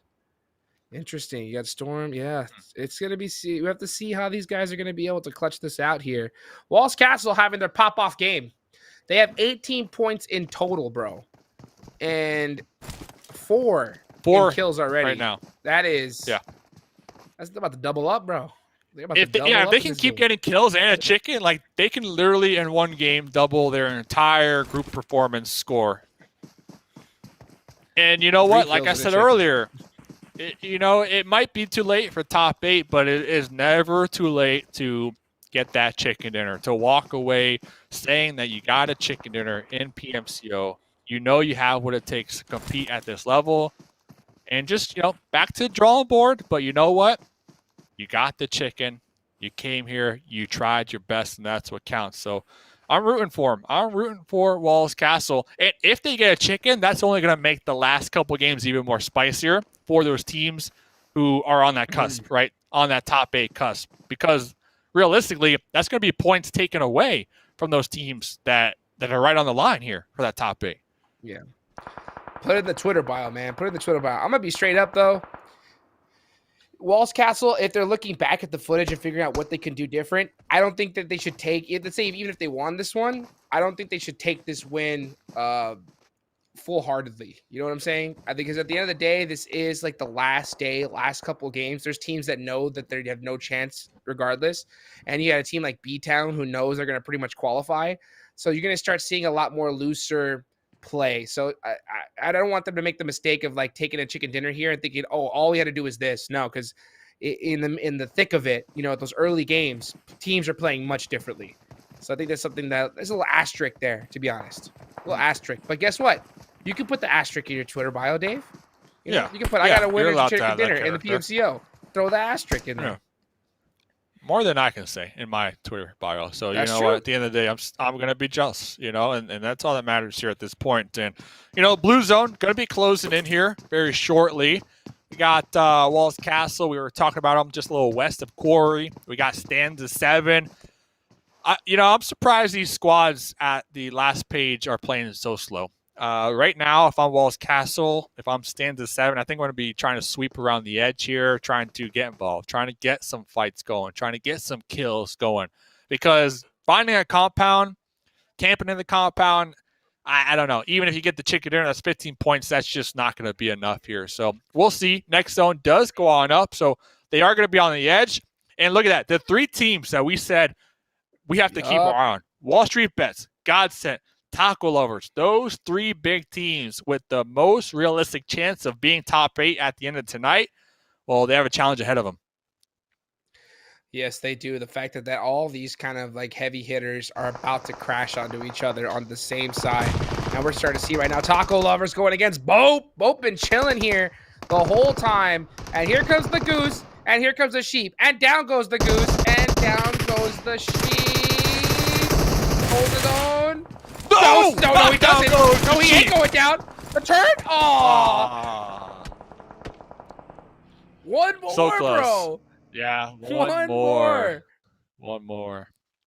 Well, that's good for Godsent, and that is great for Wall Street Bets. And I think that chicken dinner last game, Taco Lovers, not going to be too stressed. Not going to be too stressed about that one right there. But with 2 more games to go, they need to tighten up. They need to make sure to win those. As Godsent now going to be pulling in the southern edge here. And they're driving up on this one. Okay, good drive up. Yoinking out. Better Yoinking than you. Better than you are not in a position to defend. Yeah. Not at all. They lost this one. Tough for them. Like the position. Yeah. I mean, honestly, this is not a chicken dinner position. This is a let's survive and try to get points position. And you losing the 1v1.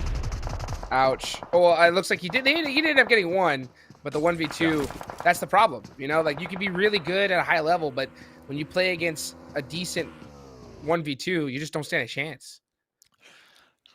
I have to assume Drac got stuck over there on the opposite end of the channel before being able to swim. I have to assume, because I have no idea why they would be holding that one down. Now the Butcher turn into the fish, and it's just in between Jason and Nemesis here, just taking shots, trying to see who gets some shots, who gets that 1 kill point. This is a perfect example of why the let's just spread out and try to go for points strategy just it's not effective anymore.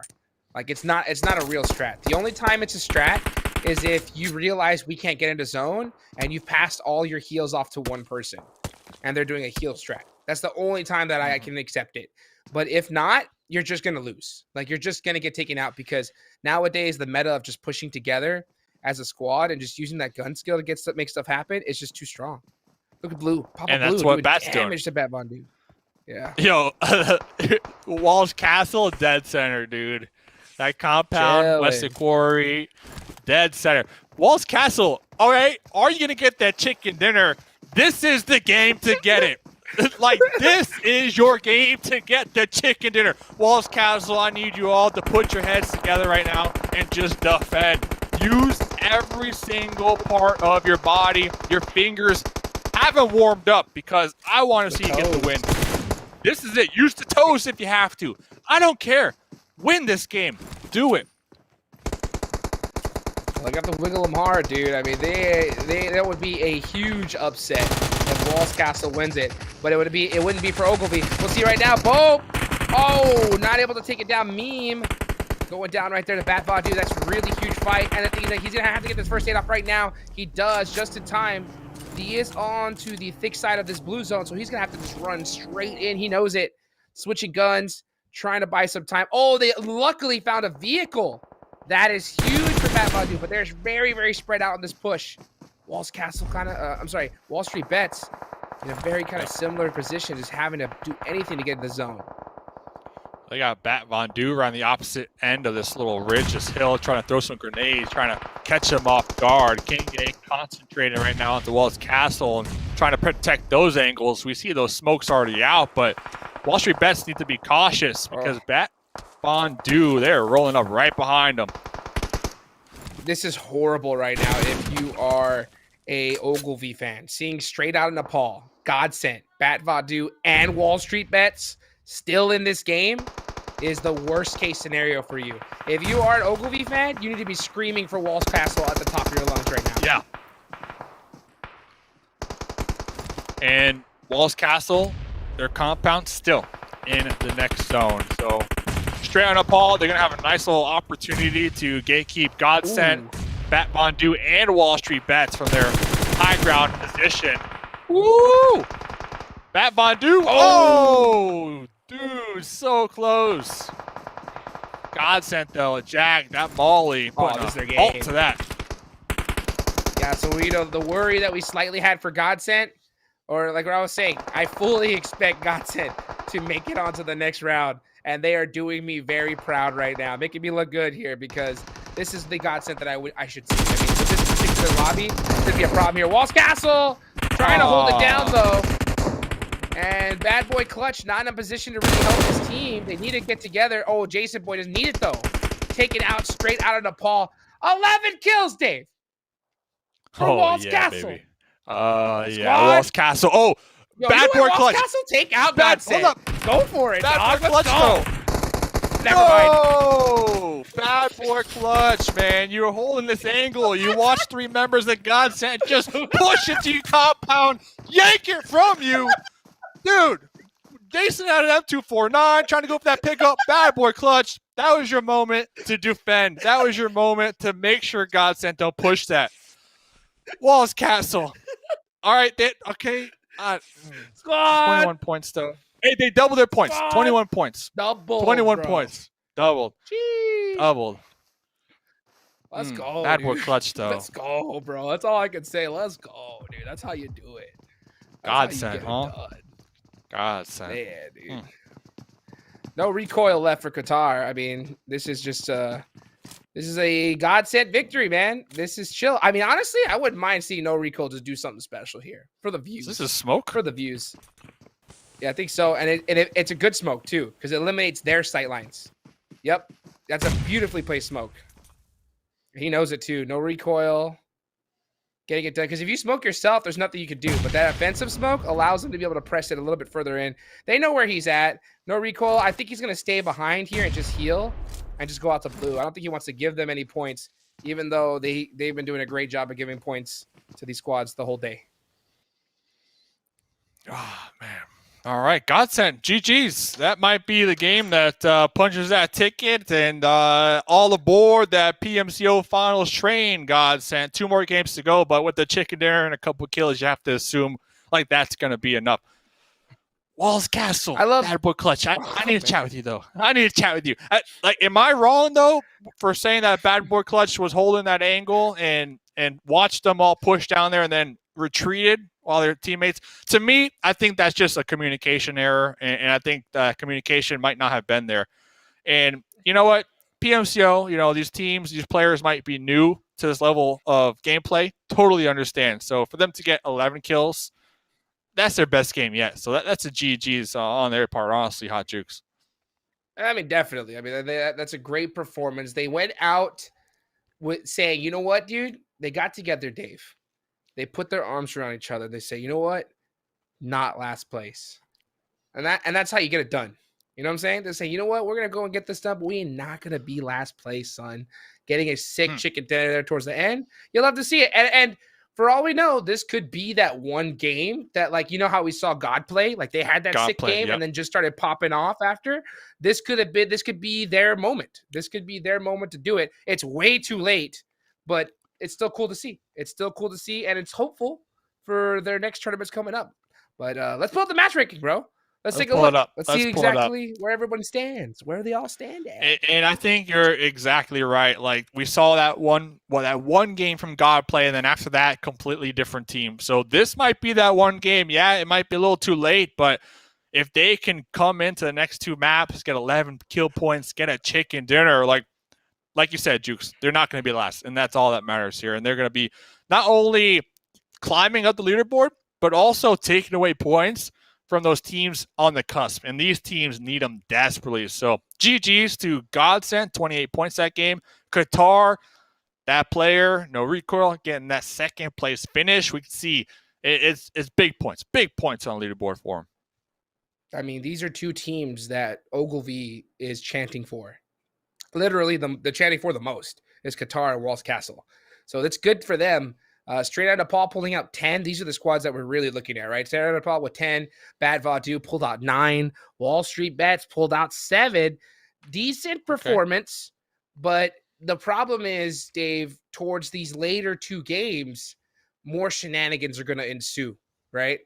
More unpredictability, more crazy plays. So Wall Street Bets, Bad Vadu, straight out of Paul, they're going to have to play very, very, very carefully in these last two if they want to make enough points to make it in top 8. Yeah, Wall Street Bets are they're on a tightrope right now, in my opinion. Like, they're on that tightrope, and they're trying to balance, and they're trying to just make that top 8. Last game, not the best. This game, 7 points. Okay, that's something. But with 2 more games to go, I'm still looking for a chicken, Hot Jukes. I'm not going to lie. One chicken will definitely make them feel secure, and it might do it. But 2 more games to go. There's still a lot of gameplay left for them to be able to acquire that chicken dinner. Let's check out this next page and see who else might be down here. You know who I don't see on the first page is Taco Lovers. Oof, they got that winner chicken dinner last game, going out this game with 1 point. Like, this only same B-Town as well. Oh yeah, I forgot about that. So this only is going to make the last 2 games even more critical for those teams that are at the bottom of that top 8, like 6, 7, and 8th place, to really give it their all. Man, I can't wait till we get back for the breaks to check out the leaderboards total, because it's going to be getting really, really interesting. The math. And I know there's a lot of super fans out there that have already done the math, but it's going to be interesting to see it here coming up. Man, what a day so far. 2 matches. We've seen some stuff that I think we haven't seen so far this entire tournament. You know, Walls Castle coming up big, Qatar coming up big. And we got Miramar up next, another Erangel afterwards. And to be honest with you, dude, those are 2 excellent maps for the squads that really need to put some points up on the board. But you got to perform, bro. You got to perform. You got to hit those, and you can't die. If you do those 3 things, you're moving on. You don't? See ya. See ya. Hey, 2 more games to go. Top 8 is the goal here. Top 8 from group stage moves over to compete on the 26th, 27th, 28th, and 29th against teams trying not to get relegated from PMPL. So the lobby, the competition, only going to increase from here on out. So if you're struggling here, well, the struggle is going to be real in the next stage. But 2 more games to go, ladies and gentlemen. Hot Jukes already called it out. Miramar coming up next. Don't go anywhere. We'll be right back after this break. The OnePlus 9 Pro. The OnePlus 9 Pro. Oh my god, this phone feels incredible. The best processor, 120 hertz, 12 gigs of RAM, and a Hasselblad camera. What more could you want? The hyper touch on this bad boy is phenomenal. The best model of OnePlus phone I have used to date.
the OnePlus 9 Pro. The OnePlus 9 Pro. Oh my god, this phone feels incredible.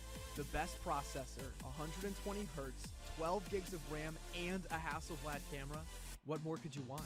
The hyper touch on this bad boy is phenomenal. The best model of OnePlus phone I have used to date.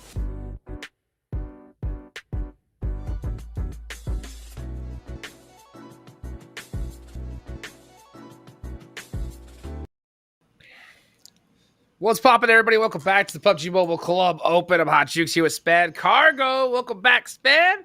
Man, Hello. 2 matches in the books, girl. This is crazy. Only 2 more left to go. Can you believe it? Not really, man. We've been watching these guys for the past 5 days. Today's day 6, and I mean, it's kind of unreal. Like, seriously, 2 games left, and there's still so much unknown, right? Like, there's still just 2 games. Like, anybody, so many teams can go on ahead and have an amazing game and actually be in that top 8. Like, I can't even guess it. We just know that point value, like around 120 points, is really that cutoff point where teams are going to make it into the top 8, and that's all I can guess, right? So. It's wild. Here's the thing, though. Is it going to be 120 points or is it going to be 122 points? That's the real big question, right? Yeah. Team Ogilvy. They got to be just still sweating bullets. This is going to come down to the last game. It's going to come down to the last game, the last seconds to see who's going to move on to this top 8. And it's just so close. It's so close. It's just, I can't. Every single time this happens, I feel like I should be prepared for it. But the anxiety is just going to raise a little bit. And if it's raising up for me as a caster, you got to imagine what these players are feeling. The tension is at an all-time high. Yeah, I'm just reading like the team's chat, right? They're just chatting regularly in their Discord, and I'm just watching all of them talking about like all we need is one good game, legit one. Like I keep reading that happening from a couple of teams and like a little sob face about Ogilvy and where their position is. Like, oh man, they're definitely feeling it. Like you can tell just from reading it. We obviously just know it. We don't even have to read or ask them. We just know. And let's actually take a look at that overall leaderboard to see how much closer all those points are. Let's get a little bit of an idea before we go into Miramar. Ooh. Godplay still alive. Godplay is still in it. Wow. Okay, but Team B-Town, now here's the problem. They've crossed the 100 left. 1 point and Ogilvy is getting knocked down. Taco Lovers, 3 points and Ogilvy is going to get knocked down. And we can expect that. Like, unless they absolutely just completely throw, which would be so ridiculous if they can't pull out 3 points, then we're going to see Ogilvy in 7th place. And then if any one of those teams at the bottom have a pop-off game in these next 2 ones, then Ogilvy is gone. It's going to be close to see. It's going to be so close. Exactly. So Godplay still holding on at 105. The main stat that we want to take a look at already, that's a super far jump, 15 points from 7th to 8th. But what we really want to look at is how much 9th has. So if you take a look at that next one, how many points does 9th have at this point? It's the Chosen. Okay. Well, they're actually tied. I didn't realize that. So Rejects, not too far. The next one's straight out of Nepal with 101. That's That's 6. I feel that should be achievable. Yeah. Yeah, I mean, well, 5 points, right? 5 points. If they can pull out just 5 points in the next 2 games, they are going to be in top 8, and Godplay is done. So, to be honest, I've been saying it from the start, right? Like, pretty much I think Godplay, they just never stood a chance, right? I think that straight out of Nepal, Terror, any one of these squads, even Wall Street Bets, if Wall Street Bets gets a chicken dinner here, it's over. So, and not to mention, Batva doing better than you. They actually could still stand a chance here if they pull out a chicken dinner right now. But they have to get a chicken dinner. Yeah, and we keep pointing it out because it's getting closer and closer. Like, we're about to get on Miramar. This game is going to be so drawn out. I mean, Miramar's take so long to complete that I know that every single moment these teams are kind of going to be jumping like, oh, we got to play this perfectly. We got to make the rotation. We got to get this fight. We can't lose anybody. Nobody over peak. Or let's go ahead and make a big play happen. It's just, there's so much weight coming into this now. 2 games left. I know that I'm going to say the same thing going into next game as well with 1 match left. But let's keep it moving. Let's go ahead and get into the the next leaderboard page as well. Take a look at who the next one has. 80 points for Semper Invicta. So I guess they could be on that list as well with the 16th, 15th place teams too. But at this point, we are getting at that moment where it's maybe just a little bit too far away with 122 points compared to 80. So these guys, so pretty much it's it's Semper still Invicta. Yeah. No, yeah, Semper Invicta is pretty much the only chance out of all the possibilities there are, because of the fact that, especially with the last 2 games, all these teams below, they know that they have no chance. So they're just going to be doing crazy stuff and getting taken out early and just eliminated. And it's going to be tough for a lot of these teams to pull up those crazy high kill point games. But the thing is, like Semper Invicta, to be very realistic, if they want to make it top 8, it's chicken dinner plus 10 kills right now. And then probably something very similar in the next game after. It's not impossible, definitely possible, but it has to happen now. If they go out with a goose egg, they're done. Exactly. So I guess that's who we're going to be keeping an eye on, are those teams a little bit further down, that it is possible have to have huge games coming into this one, but also mainly those teams that are so close. At this point, it really is. I feel like I can't even guess the probability of Ogilvy staying in or getting booted out. It really just comes down to the teams are right below them and their individual performances, and that's obviously not something that we can go ahead and predict or assume until these next games actually start. But let's take a look at that last page as well, just to go ahead and see where those guys stand. But yeah, it's difficult to go and predict anything at this point. Well, could you predict Walls Castle having the performance they got in the last game? I wouldn't have, but guess what? I mean, the battle for not last place, they have pushed themselves out of it. Very true. Yeah, all the way up in the 28th now with 39 points. I mean, I love to see it, because these guys, even though they know these guys don't have that opportunity to go ahead and get into the top 8 at this point, I like seeing teams play to the best of their ability, still try to be winning these games, because these teams, like, they obviously have the ability to have huge games. And I don't know. I love to see all the teams going ahead and perform the way that they know that they can or they should. It makes me happy to see it, no matter where they are on the leaderboard. Well, I'm ready to see a Walls Castle Span Cargo jersey, like, as soon as possible, dude. I mean, let's go. Let's get it going, dude. I mean, it's so crazy to see how some of these squads are performing towards the end. You always see just some random stuff come up. But, man, to see these guys really start pushing it and pushing it to the edge, that's what I love to see. And speaking of pushing it to the edge, OnePlus, you look right here, of course, with their 120 hertz display, flagship technology that they got going on, including exclusive technology like HyperTouch, built specifically for gamers. The OnePlus 9 and the OnePlus 9 Pro are your best chance at climbing up the leaderboard. So, man, this is going to be a huge one, man. Game number 3. Let's get it going here. It's about to get started. I can't wait. Miramar already talked about it. It is such a big map, an 8x8, so much land, so many harsh ridges. These teams are going to have to be playing them perfectly. Make sure that there's no overreaching, no overpeaking. Got to go and play it huge, and we're about to be jumping on in. The players are getting ready, getting their backpacks on, and we're going to be jumping in that plane very shortly. Let's just hope for a good plane path, and let's get this started, Jukes. Let's get it. Here we go. Are we going to get a good northern plane path, a good northern circle? And it looks like we just might here. Yeah. Looks good so far. I believe that's water treatment right there. So, looking pretty. Yeah, looking very pretty so far. So good way to start things off for all these squads. You love to see it straight down the center, almost, just a little bit diagonal, but right down the center. Hopefully that means that these guys should be able to spread out. It makes me feel bad if it's a horrible plane path and these guys are so smushed against one of these directions, but there we go, straight down the center. Don't have to worry about it this time. Still have one more game left, got to be holding our breaths about, but Miramar, not going to have that issue. But, of course, next question. This happened on Erangel, but there are still teams that ended up hot dropping each other, so we'll have to be aware of what's going to happen on this Miramar, see where that first circle is going to go as well, and I mean, hopefully they'll be able to spread out enough taco lovers all going all the way down to Valdemar. Squad.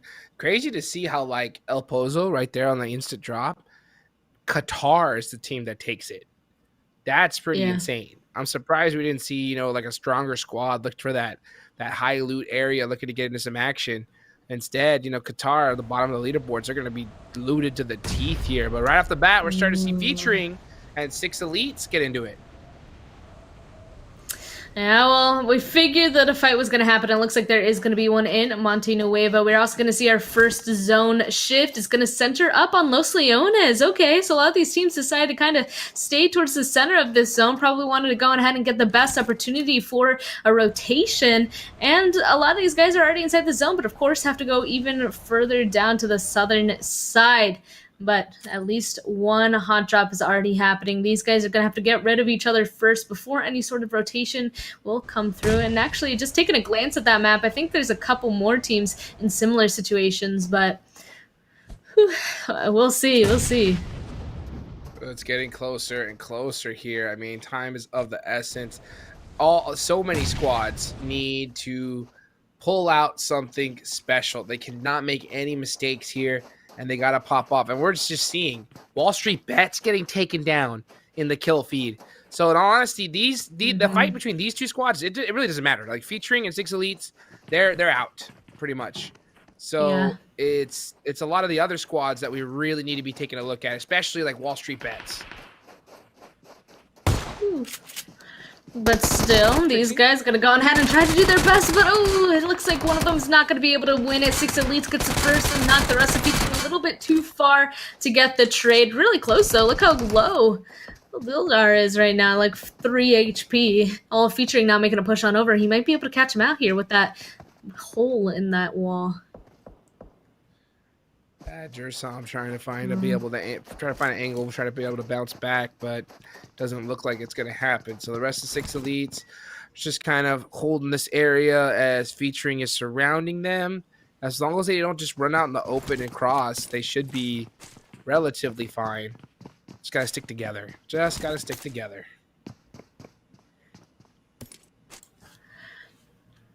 Ooh, I also like where the one member of featuring is. Yeah. I like this. The only thing that could potentially hurt is if the rest of 6 elite, you know, get together and make a push onto one of the other members of featuring. Then they're too far away to really help out that teammate. But I guess having that one person up high will at least be able to give the warning, the warning call before anything could potentially happen with a push. Mm-hmm. Well, we are going to see a knock coming out in the kill feed once again. We're still keeping an eye on this fight. It is the early engagement. Looks like everybody else is just kind of spread out right now. But hopefully we'll see. Remember, the squads that we're going to be paying big attention to are straight out of Nepal, right? Semper Invicta, another one. Wall Street Bets, of course. Better Than You. Those are the ones that are going to be there as well. And they're pretty much on the cusp of just one good game. One really good game here can set themselves up for victory. Exactly. So they're hoping to go ahead and grab that. Wait a second, Picado. Yeah, that other team taking a big fight. Unfortunately, looks like Walls Castle will fall. So they had a great game last game. Unfortunately, they're going to fall in that 16th place this time. Going on ahead and contesting a different team for Picado. Always difficult to come back from, but featuring starting to be aggressive on the 6 elite once again as they're making a push towards AZ, but he's going to fall anyway. There we go. Big push happening. It looks like the teammate from afar couldn't help him out this time. Oh, wow. And then Jeff just straight up deleting the last member of featuring. Another fight coming on up. Big fight here. Looks like we're going to see a 1v1, a big one come up right now. Scorpio going to have to hit it, and he does with a nice drop. And that is clutch there for Semper Invicta, taking out Storm Gaming. Very, very huge. Don't even know where the other 2 members of their team. Yeah, keeping all 4 up. The other 2 somewhere else. So running into an entire squad as a duo is probably scary. I think so, yeah. Clean. And that's big. That's really big. Because I said Semper Invicta, they're the team that's at the bottom of having a chance, right? They need, and I said they need to have a chicken dinner and kills. And to start this game off with 4, that's a really good sign. A really good sign. Exactly. I mean, already started off strong. See, there's a next one, Irish. All the way up there to the northern side of Picado. So they're distance away, Interesting. but at least they're able to stay alive. They're trying to grab that positioning at the same time. Positioning and kills, you know? Go for both. Very interesting, right? Hey, let's just split up. You guys get the kills, and then we'll get the placement. Something coming out here, but it looks like we're seeing a very traditional game we've seen on PUBG Mobile Club Open so far. You know, we're seeing, you know, just a couple initial fights in Miramar. Waltz Castle getting in 16th place, you know? It's really interesting to see. Nobody wants the trike. Just go ahead and ditch that real quick. Yeah, Go pick up these other vehicles before I can move in. Exactly. And it looks like everybody else is trying to find a good spawn inside this zone. I actually really like this compound that Straight Out Nepal is currently at. I think it's usually a really good place to have vision everywhere around you. It's way up high. You just have to look around, make sure nobody's going to be able to crash on you from that northeastern side, because that's really the only direction people will come towards you from. And honestly, same thing here for Bope at Church. Again, super high up, hard to crash on. Only southern side is a good place to make some sort of a crash happen. So interesting that, I mean, best spots to be able to choose. I hate kind of seeing this. I mean, you see Team Bope here just holding down Church. Oh, look at that. You got German inside of the Church. Fun fact here, Smack Cargo. You know what they call a pastor in Germany? No. A German Shepherd. Oh, man. We're going to take that one to the bank right there. You got, you know, it's interesting to see Bope. Just kind of, she's like, ugh. You know, it's interesting to see. Yeah, you know what? You just gotta just, you know, take it all in and just at one time. That's what I always say. And when it goes looks at Bope, I really get, it kind of irks me a little bit because Bope are so low on the leaderboards, right? I would love to see them just do everything they can, right? Like, even though it is mathematically impossible, I'd love to see them still go for it, right? Like, hey, let's try and get a ridiculous 40 kill chicken dinner because that's the only chance we have. Like, let's just try to wipe the lobby. As almost impossible it is, like, that's really the only strategy you can have to do it. So just kind of just chilling in a spot, I don't know. I mean, they have a good spot though. The zone is about to pop. If the zone comes towards them, I'm sure that could give an opportunity to get a lot of kills. And if this doesn't get on top of them, like this one, they're right on the edge. This could be the start of their move. You know, wait for everybody to cut closer so that they can go on ahead and start making that chain fighting happen. Who knows? We'll see, I guess. But it does look like phase 2 is going to continue to go on Los Leones. Imagine if you got a city ending for a second to last game. That'd be pretty daunting in my opinion. Yeah, Los Leones finish, a city finish to do this would just be, it would be highly toxic, I think, for these squads that need to put up big points because it's so sketchy. So many different areas that you can get shot from. Yeah, anybody could. And the thing is, there's only a few teams that like really or desperately need this chicken dinner. You know, Wall Street Bets being one of them. Better Than You right here we're looking at is one of them as well. And they just got to get it done. Got to get it done and got to get themselves set up to be as prepared as possible here for these final circles coming up. Yeah, so we'll see where everybody decides to go to. At this point, I think going into Los Leones would be kind of a mistake because there still is a chance that this zone isn't going to go into the city. So setting up around is probably the best place to be. It looks like Godsent having that idea in their head, having a little bit of vehicle troubles, but getting up onto the rocks above Los Leones, I think, is a great position to be in for a potential zone like this. That way they're ready for any sort of rotation. And it looks like they're spotting somebody else out who was trying to play up on top of the hill to potentially doing the same thing. Got to take some shots at them, make sure they don't get closer, but Straight Out Nepal might be taking that Prio compound directly to their western side. I like seeing teams go and take positions like that because I think it just allows them to keep their opportunities open. They're not fully committing to one idea just yet until they absolutely have to, which is usually around when phase 3 pops. So perfect position for them for right now, and they get so much information. Yeah, just trying to get all that intel that they could possibly get. Qatar, Not a squad that I think we really need to be keeping a close eye on because they really don't have a mathematical chance of making it in there. But you can see them just heading past power grid, rotating on in. Remember, straight Semper Invicta. They've got 4 kills to their name, which is really solid for them. The Terror putting down some kills. Bat Vadu is another team that needs to put some points on the board as well. I mean, there's quite a few squads here that are gonna be playing very, very carefully in this match, and I wonder if that's why we're seeing such a slow mid game here. Just everybody being so careful. Potentially. That's why these guys are still hanging out by the far edges of this next zone. Potentially, yeah. I mean, it's if they have a spot inside zone and they're like, oh, I feel safe here. I mean, what's the point of moving? We can see that, I mean, Wall Street Bet, they're up towards that more northwestern side as well. Looks like they're just watching the Terror for right now.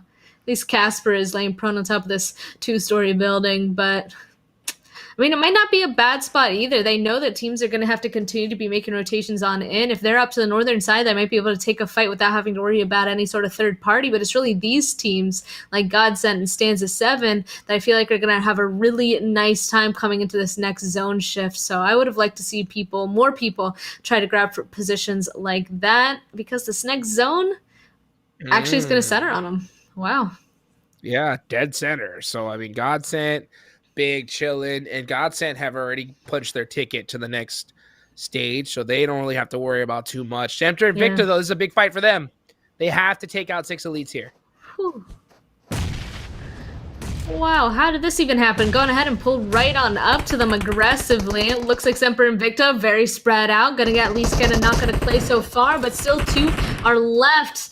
But because they're spread, they might be able to get all the angles that they need. But Scorpio might be cut out here. 6 elites slowly pushing him in aggressively, but Irish might be able to stop him. But they're still pushing. It's not looking too good. 2 left. Great start here from Semper Invicta. Oh, and it looks like it's going to be a squad wipe. They did end up getting 1 knocked, but a great turnaround by the Goose from Semper Invicta.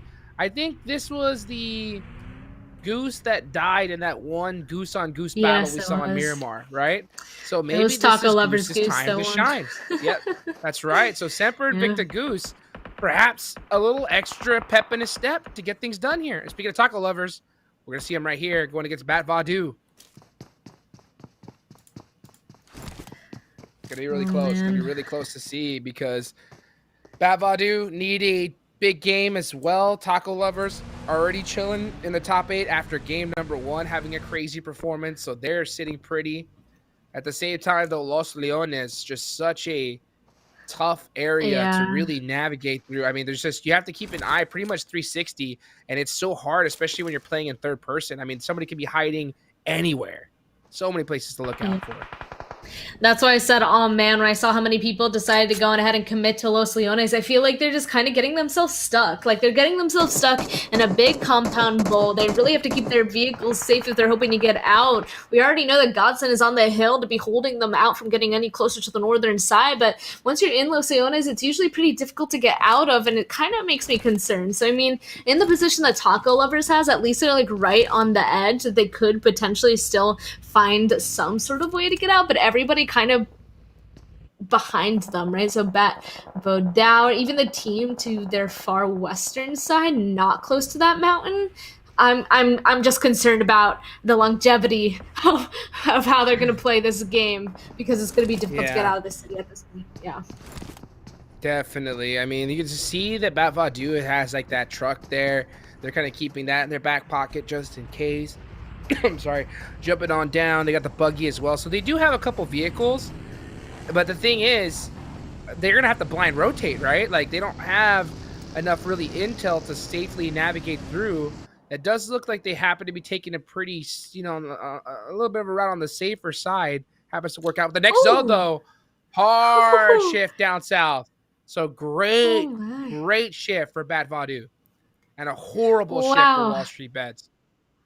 Oh my gosh, everybody instantly is moving. I mean, all there is like plateaus and hills. Like, this is going to be pretty difficult to play. But still, I think all the teams that decide to play on those plateaus, especially down there to the southeastern side, I still think that they're probably going to have the best time because everybody else is just going to send it straight into Los Leones. It might just be everybody taking each other out. And Los Leones is just going to be a complete and utter battlefield there. While everybody that's able to stay out inside of the plateaus are going to be pretty much chilling. They're going to be in a much better situation. So now I am kind of worried about where everybody's going to send it. Not everybody's super far away up to the northern side. I mean, the safest place for them to go is Los Leones because there is so much cover, but they might just get themselves stuck because of that decision.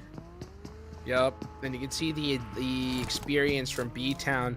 Team already chilling in the top 8, just wrapping all the way around, going to that hardship side. And that we just see we've seen that strategy come out and be so successful because on the hardship side, you usually got to know it's empty, and that's exactly the place that they're taking. A nice free rotation for them. Rest of the squads, though, kind of having to send it straight on in, and they're going to have a whole bunch of teams to deal with in the process. So got to circumnavigate your way through, and you're going to have to hit some shots, man. But you can see how many squads are just holding such a small area, and that's just because it's in the city. So many different areas to hide in. It's going to be intense. I mean, this final circle probably going to be one of the better final circles we've seen all tournament. Yeah.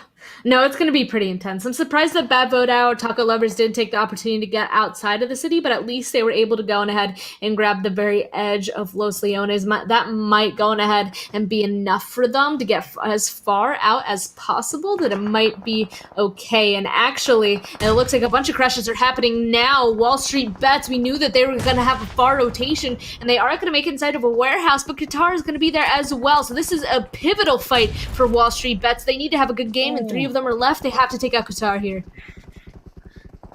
King A getting beat up right there by that nade. He's going to go ahead and hit the lay down, start healing up. Doesn't look like he has any first aids, though, available. Only 10 bandages, so he's going to start using those and getting ready. Here comes Steve-O, finally trying to help out his team. He's in a weird off angle. Ooh, just a nice shot through the smoke, but it happens to be just slightly off the mark. He's got that nade locked and loaded. This could be a really good one right here. No hacks. Okay, he's about to eat a nade. Oh, unfortunately, just a little too early. Godsend. Now on the backside of Steve-O, making things even more difficult. Wall Street Bets need to be able to group up together and push and take this building from Qatar ASAP. It's still on the very edge of this zone. You can see that they are kind of sharing the same place. Ooh, King A starting to toss a nade. Yeah, he's going to get out of there as fast as possible. Doesn't want to risk that whatsoever. Good Oh, nade. and he's still going to run into it. Oh, but the trade. Oh. He naded himself. Is going to be able to move into a safe enough spot. Steve-O moving in away from Godsend at the last second. So clutch. No recoil. I'm surprised that no recoil isn't pressing this, considering that they do have a trade knock. But he's going to play a passive, and that's going to allow no hacks. No hacks is still up, so he's able to give that intel down on the way. And here comes the thirst. So finally taken out. Now it's just no recoil. Wall Street Bets trying to bounce back. Already down 1 player, and that is going to be in devotion. Oh, he actually does get a hit marker there, Steve-O does. Buying a little bit more time. No recoil. Closing the door, saying, yeah, I'm going to hold on right here. Bandage up. Molotovs actually do push down doors. So that would have been good if he would have been able to hit it through that door. I think that's what we're going to do. Yep, there it is. Exactly as predicted. He jumps around, though. Finds a corner. A safe corner to survive. And Steve-O switching to FPP, trying to get some shots down. They are going to push this building now. Into the door they go. No recoil. Opening and closing. Does hold one. Oh, don't let him flash. Think you can do it. Oh, and he gets it the last second. Steve-O. Wow. Clutching it up. Oh, but here comes the King blue A. zone. King A. Okay, nice. Yeah, Able to run now. Stands at 7. Oh, no, the trade. Papa Blue. Oh, but just down to land. Just being so brutal right now. Wall Street Bets, they're done. They're done. I mean, there's no way they're getting a chicken dinner here. So it's gonna come down to the last game for them. It's gonna come down to the last game. Oh, so heartbreaking for this squad. Had such a good roster, so many things ahead of them. And there goes, he goes to go down to the blue zone. And Steve-O is stuck in full heal mode at this point. Gonna go outside, buy some time, He could make it. Really have to time those. He's gonna have to time those first aids perfectly. Zone 5 hurts. He was going towards that box. Yeah, he was going towards that box. I was gonna say, thinking, he might be able to make a run on over, but it looks like the next zone is already moving. So yeah, it is just down to his healing at this point. Everybody else mostly inside of this next zone already. So like straight on Nepal in a little bit of a difficult situation, but Vodao going to be holding them out. And this is a point where I really expect to see those people up on top of the hill to really start taking advantage of all these fights happening below them. But right now it looks like they're a little bit obby-goopied. Taco Lovers and Bope both finding themselves up on top of that one to the southern side. That might give everybody in the middle the chance to make a move. But there we go. There goes Wall Street Bets out in 9th place, unfortunately. So that means 8 teams are left, yeah. And that's only 4 points on the side of Wall Street Bets, so I think that could be them done and dusted, unfortunately for them. But we're still got a couple squads that definitely have a chance. It's going to be Semper Invicta with 9 kills so far, 3 alive. They need to finish this in a top 3 position. There's only 8 squads left, so it can definitely happen. You can see Taco Lovers. They got all the eyes in the sky. They're going to get some extra points down the lane. There goes Street out of the pole. That's a tough break for them. It's going to be so close in this last game here. So close. Meanwhile, Bope chilling. Not chilling anymore. Wednesday spotted him out, trying to take the shots up above him, but it seems like Wednesday's kind of just playing him at this point, like, oh, you see me now, you don't. Ooh, you can't see me now, you don't. You can't catch me. I mean, they're up on top of the rocks. It's Bope that has to make the move up towards them, and Taco Lovers, of course, definitely know that. Oh, Semper Invicta just went out. What? Semper Invicta going down is huge, and there goes Better Than You as well. So right now, oh, go V. Oh, go V, right? They are chanting so excited because that's literally a perfect scenario for them. The only team that they really need to worry about now is Bat Vodao. And taking a look at this, it still looks like they're inside of Los Leones, still not quite making it. They have made it across the road, but they're still just underneath this ridge, so they're potentially the furthest below. Looks like Jerway's making a push up towards Bope. This is the next team that they have to take the fight on, but I'm sure the Taco Lovers would take this as an opportunity to third party. And it looks like that's, so here comes the Util as well. They're full on trying to take this fight now. Tickling German there with that nade to start it off. Where's the rest of the squad for Bat Vodao? They need him. I mean, right now it's just Jerway. He's pretty much leading the way here and doing it all on his own. Does look like one of the other members was able to catch meme. So here they are. They are here now to come and help out. They do get caught out. It looks like possibly by Jorgas here. Oh, it's Taco Lovers as well. Wednesday putting it down right there. That nade was not a little undercooked. Yeah, it's going to allow Wednesday to just run away from it. And Bat Vodao need every kill that they can get, and they're going to need a chicken dinner. They know it. This is their chance. 5 kills so far. It's looking good. Big press. Got to win this 1v1. Can't whip it. Oh, nice. Gets him at the last second. Oh, that was still too, a little too close for comfort right there. You know that we can see the adrenaline pumping. Yeah, I definitely see a little shake inside of their gameplay. And I cannot blame them. This is getting so tough down to the wire. And Bope is still lurking behind them. If they don't go on ahead and clear their back, Bope with 2 up could potentially just completely ruin this game for them. But it looks like they're kind of sniffing them out. Yeah, they realize here comes the rest of the fight. They're hiding underneath this rock, so they're kind of stuck. This nade could be huge. They're going to go on ahead and cook it. They got to knock it one. Leave the last one up.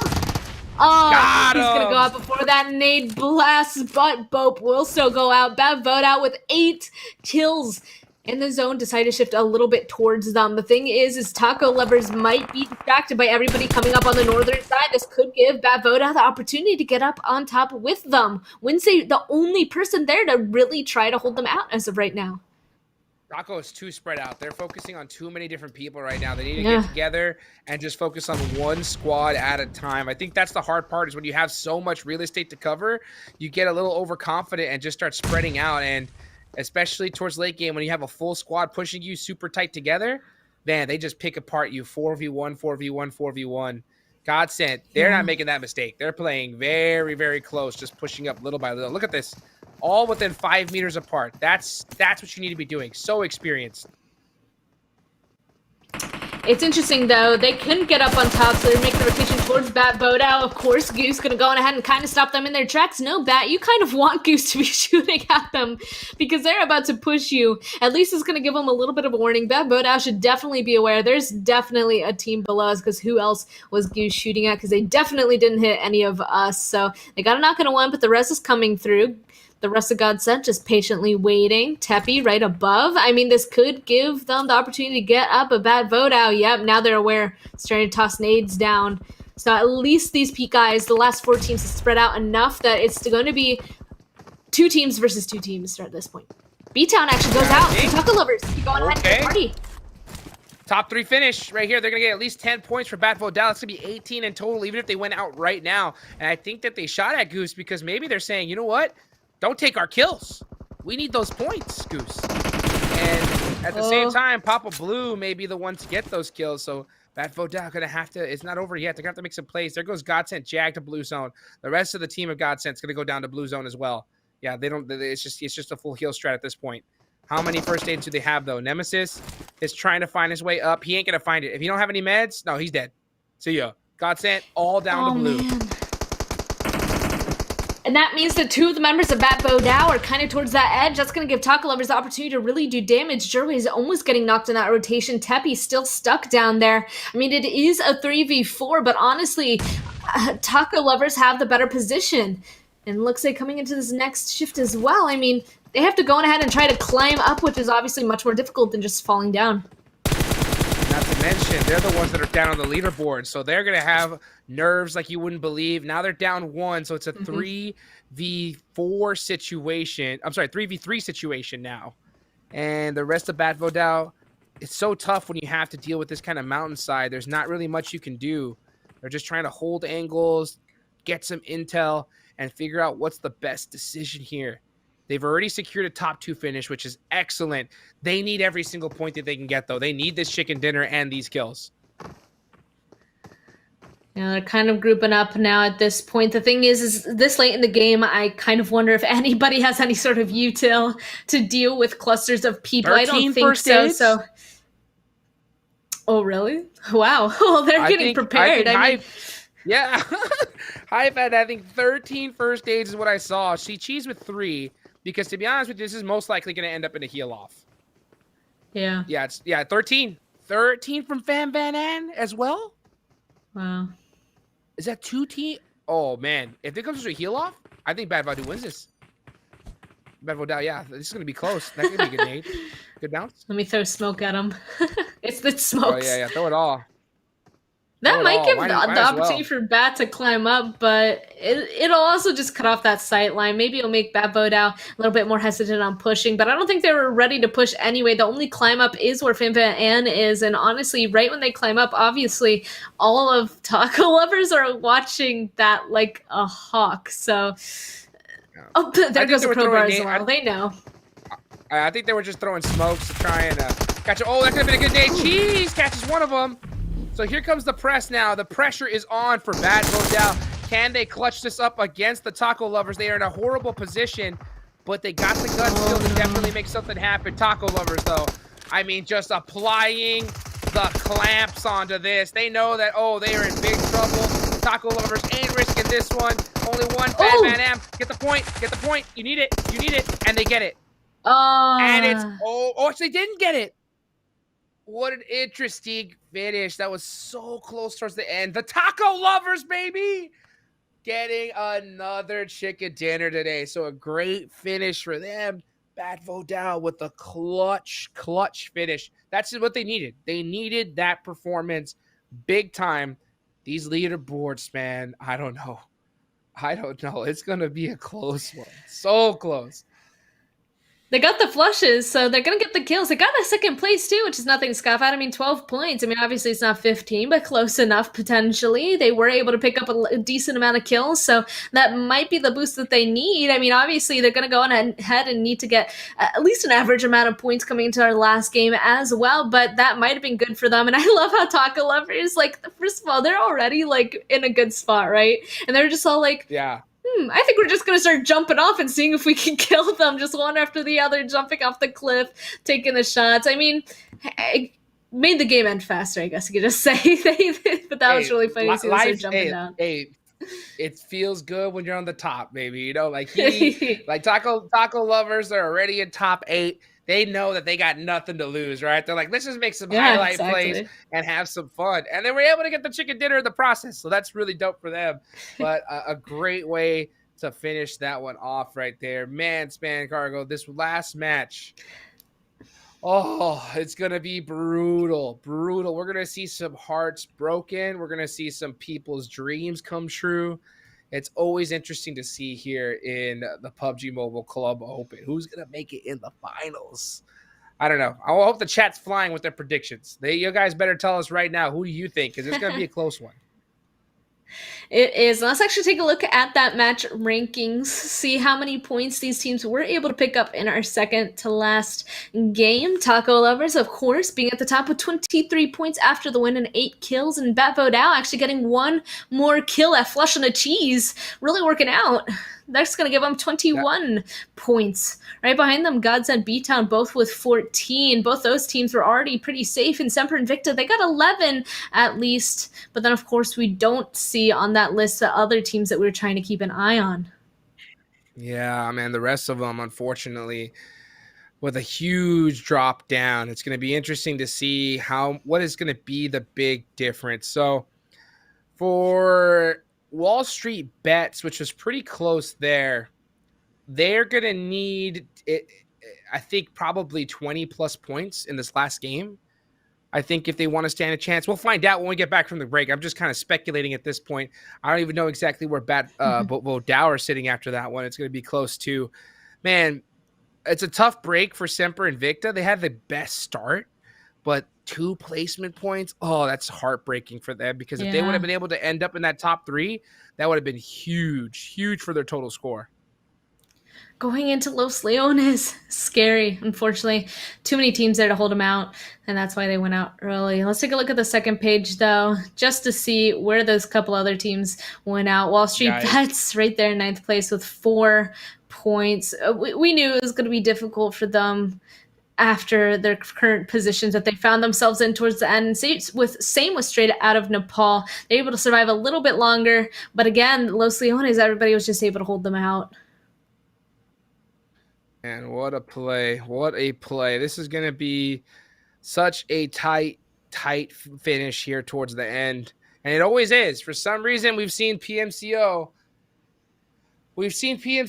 teams not make it before Span by literally 1 point. Literally one point multiple times. And I think that this is going to be a very, very close scenario. And Ogilvy fans, there's the squad watching all their supporters. You know that they are just biting their nails right now at home.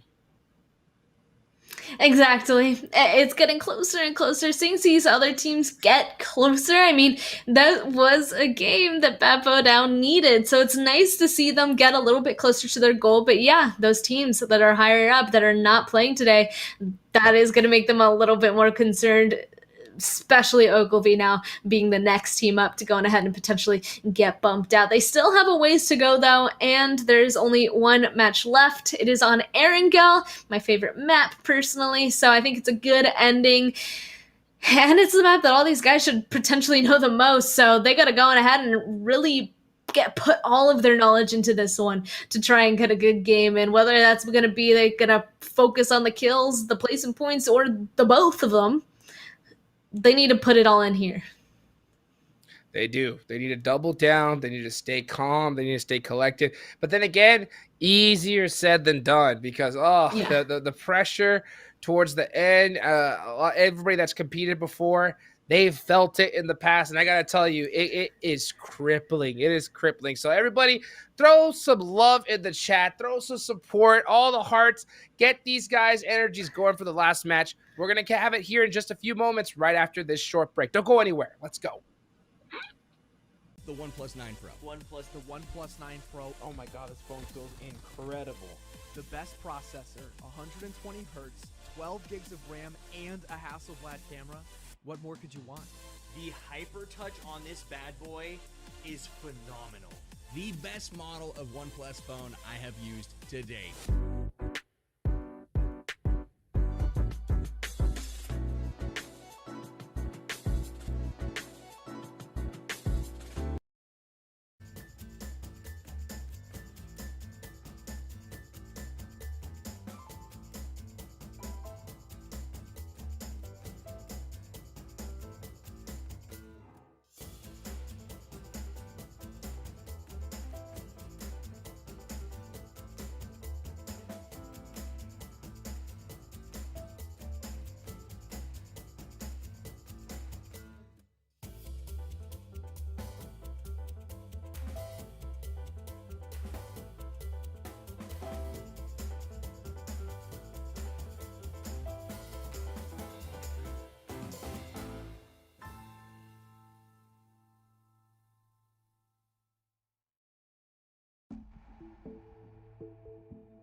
the OnePlus 9 Pro. The OnePlus 9 Pro. Oh my god, this phone feels incredible.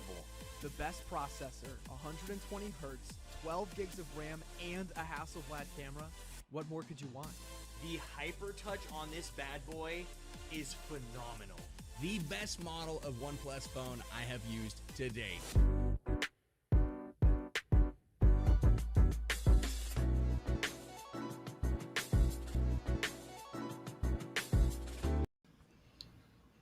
Oh, baby, here we go. Last match here of the PMCO group stages. This is where it all comes down to all that work, all the effort. I mean, these guys' hands have to be like this. Only way it's like this is if they got that OnePlus 9 Pro in their hands. That's a fact, right? But otherwise, the intensity is gonna be ridiculous here. Span Cargo. I know that you put it out on your own social media. By the way, make sure you go follow so you can go and keep up and get involved in it. Didn't you go and put something out there about like who you thought the people were gonna win? What'd you see? Yeah, so I asked the question, who is going to win these groups for PMCONA? And I got a bunch of vamps, but a ton of Godsends. And a couple of Godsends, but then a Team OP for finals. so a couple of varying answers. But mostly Godsends for the winners, yeah. I know there's a lot of Team OP fans out there. I see them blowing up the chat. Godsend had to be the squad that I could say was like it had to be a shoe-in. And then when I was talking with Dave a little earlier, I was saying like if Godsend don't make it, it's a throw. Like it's a hard throw. Like, there's so much expectations. There's such a veteran team. They're expected to move on into the finals. And the second I said that, they get a chicken dinner. So it's like, I mean, they did exactly what they're supposed to. Last game is coming up, though. It's about seeing who's going to get into that top 8. So I think we got the leaderboards ready. Let's see it. Let's see it. Everybody is going to be busting out their pieces of paper, start writing down, getting that math. I like you were saying it earlier, man, you can't trust caster math. So don't trust us when it comes to it, you know, but it's going to be a close one coming up. And here it is. Vamper Godsend, though. Now.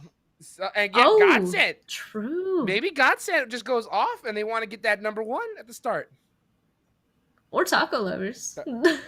Hey, that's money in the bank they're going for. That's money in the bank that they're going for here. You know, so an extra $1,000 if they're able to go ahead and pass up Vamp. So that's going to be tough on the rest of the lobby. Because if Godsend are really hungry for that extra $1,000, they're going to be going out and getting kills like crazy, and they got nothing to lose, right? So it's going to be interesting to see how they opt to play that. And if they're destroying the whole lobby, that's just going to ruin all these other chances. Let's get a big old RIP in the chat, though, for Godplay. Tough break. Yeah. Tough break for Godplay. Yeah, they get booted out. Bad vote out takes it. 110 points. We knew that 105 was cutting it really close. Someone was potentially going to jump it, and it will be Bad vote out. The next question, of course, though, is in this last game. Will somebody jump Ogilvy? Ogilvy. Well, let's be real. They need 2 people to jump Ogilvy in order for Ogilvy to get knocked out. So Ogilvy fans, I'm going to say it right now. You should be sitting pretty comfortable. Like you should be sitting pretty, but still throw that energy out there because it's going to be like all you don't want to see is Bat Vodal with a chicken dinner. You don't want to see that. That's for sure. And let's take a look at the second page, right? Because let's keep it in our mind. Ogilvy 122. That's the real number we're looking at. 110. Now let's look at Straight Out of Nepal. And the Terror. They need pretty much 20 points. The Terror needs 23. Wall Street Bets needs 25. So if you see Bat Vodal in top 3 and you see Wall Street Bets get a chicken dinner, you know, or Straight Out of Nepal or the Terror, they get a chicken dinner and kills, then Ogilvy's done and dusted. So that's really, but if that does not happen, Ogilvy's moving on. Yeah, so those are the people that we're really going to have to be keeping an eye on. Straight out of Paul, the Terror, Wall Street Bets, like, oh man. So that's who we're going to be keeping an eye on into these next few games. Ogilvy may or may not be safe. That 110 points coming in from Bet Bodau as well. Again, another place to potentially jump. If they go out early and one of these three teams go ahead and have a good game, I mean, they could just go ahead and take that 8th place spot. So Bet Bodau, even though they're in 8th place, that still doesn't mean that they're safe. They still have to stay alive. They can't go ahead and go out with the 0 or 1 points. They need to get into that late game as well. As for everybody else, though, I mean, maybe you're not a gaming, they're done. Semper Invicta, 91. Again, if they do have a huge game, they could potentially, but at this point, I think everybody else afterwards definitely not going to have it, because this is going to have to be a huge game for these guys to potentially jump a team to get in. Oh man, and I still don't know what to expect. Close. I know I said it last time, but I still don't know what to expect. It's going to be close no matter where you put it, and whoever goes out. I think every single time a team goes out, we're gonna gasp. Yeah, it's going to be so nuts, because if you're an Ogilvy fan, what you do not want to see is Bet Bodau and either straight on to Paul, the Terror, or Wall Street Bets with a 1-2 finish. If those 4 teams, or if Bet Bodau has to be it, right? So, like, if those teams get a chicken dinner, honestly, a blend, to be honest, now that I'm really thinking about it. If straight out of Paul, the Terror, Wall Street, any of these 4 teams end up on the top 2, you should be shaking in your boots. But other than that, it's gonna be easy street. But anything can happen here. It's the last game. I know we're gonna see some shenanigans. It's gonna be nuts. Let's look at the next page over and just kind of go through it and see these teams once again, just in case. Yeah, it's pretty much done and dusted for this. And I think might as well move to the next page, right? Let's look over to the next page, the last one, to take a look at it. All these teams, give a little soft clap for them guys, because they put in the effort. They made it here this far, but that's going to be pretty much it for them. They could still hold power, though. One of these teams could, take one look at Bet Bodau and be like, oh, you're in 8th place now? I don't like that. I'm going to drop on you. And that is, I mean, that's a strategy, like that could potentially happen. So especially coming into the last game, usually you start seeing those shenanigans, I feel like, in the second to last game and the last game. I feel like the last match didn't really see anything like that. But coming into this last one, we might see that. Or, I already said, one of those teams closer towards the top might go ahead and drop on somebody in that middle line, especially if, I don't know, maybe they share the same drop and they don't want to share it going into finals. So let's go to that last page as well, just to see the rest of these teams. And like we said, they're down here, but they still potentially hold some pretty scary power. So don't count them out. We can still do the soft claps for playing inside the group stage. They got here. It was grueling to get here. They still played well. But yeah, at this point, the only power that they have is now to potentially ruin somebody else's chances by going on ahead and deciding to play against them into this last match. Well, I'll say this, man.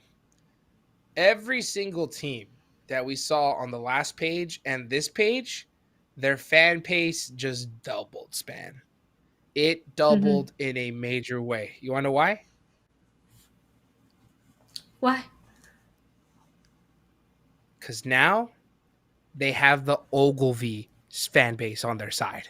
The Ogilvy fan base has officially become massive fans of Walls Castle, featuring, Stanza 7. All these squads here, Ogilvy are going to be cheering for at the top of their lungs to perform good and take out some of those squads in contention. It's the big 4. That's really what it is. 4 teams have a shot at passing up Ogilvy, but they have to finish in a 1 and 2 position with kills, with some serious kills. So if they're able to do that, Ogilvy is going to have to unfortunately sit out of this one. But at the same time, that's not an easy feat. It's not an easy feat to see the 2 teams, out of 4 to get a 1-2 finish with kills, especially with the last game shenanigans. So all those squads are going to have Ogilvy cheering from them at the top of their lungs to try and take them out early. That's for sure.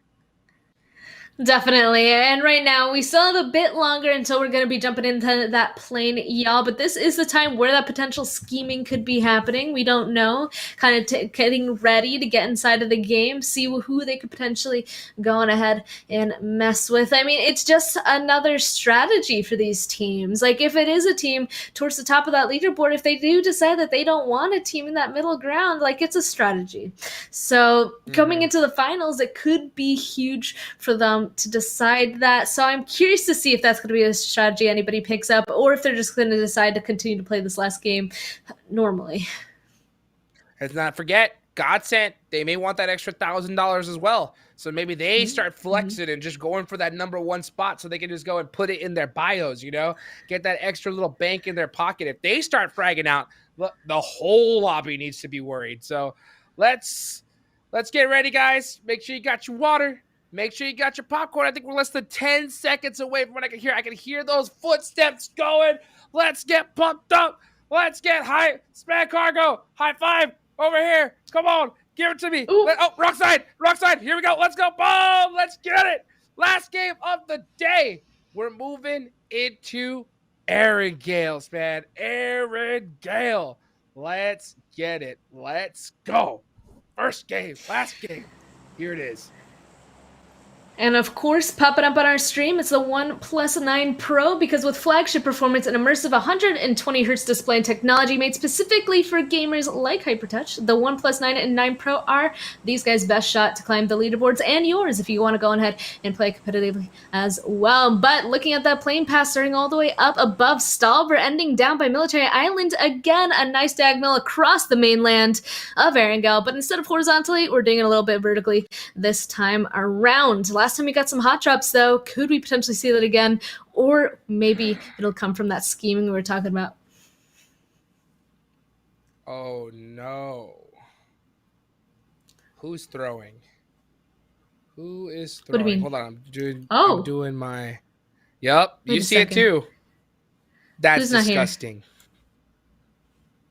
No excuse for that.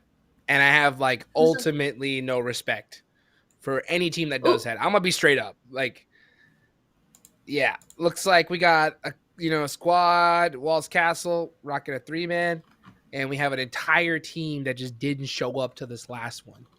So, not showing up, it eliminates 4 points for a team that really needs it to go on.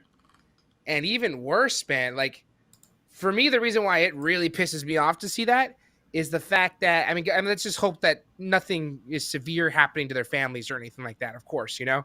But if it is the fact that they just felt like, oh, we're not going to make it, let's just not sit out, this is your best chance to practice for future tournaments, right? Like, this is the best chance to put in some work to move on there. Oh, looks like King Egg ends up starting off with Wall Street Bets, does get a knock, and Steve-O on to 6 elites. That's huge for them to start things off. And we do have a couple squads, B-Town, hanging out inside of Pachinki. But that Wall Street Bets fight, that's the one that I really want to see, because that's a huge team that's super important on having a chance at moving on here. Oh, wow. Okay, another one going down. Looks like Storm might be able to get some of these trades happening. Unfortunately, one of them is going to be flushed out, but this fight is full out 3v3 for right now. B-Town, we already know that they're pretty safe. Storm, we know that it's going to be difficult for them to go in and qualify. It's not quite possible, but they're still going to be able to get inside of this fight. And, yeah, called it. Beautiful nade. Almost got naded back, but Supreme will still be able to stay alive. Ooh. Yeah, put in some work, kind of playing it tight together. Melissa holding that angle there, doing a great job of getting that. She was kind of, just being really careful. Just want to see overpeak this too much between B-Town. Now, Thor is stuck behind that tree, and Thor ain't going anywhere. There comes the smokes to try and get something happening here. B-Town got to play. Oh, Melissa. This could be a beautiful nade. I wonder if Melissa decides to wait just a couple more seconds to throw it, to try and bait someone else out, but just I want that confirmed now. Grave with a big knock. And now here comes the full send from B-Town.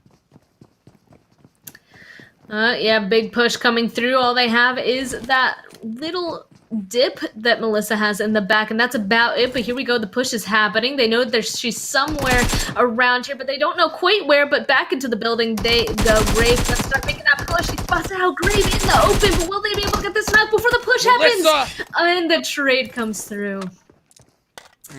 So that's gonna be a end of tournament for Storm Gaming. Give them like some soft claps in the chat. Looking at the kill feed, it's just Bope and 6 elites. They're nothing to really worry about ourselves with right now.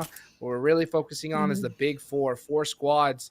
You know, Wall Street Bets, that's one of them, and King A is out in a very precarious position. I think what I see, yeah, he's out on his own. It looks like really interesting strategy from Wall Street Bets. Looks like he was just kind of split looting, and Jorge here can absolutely shoot out those tires to that trike, but I think he's looking for a knock here.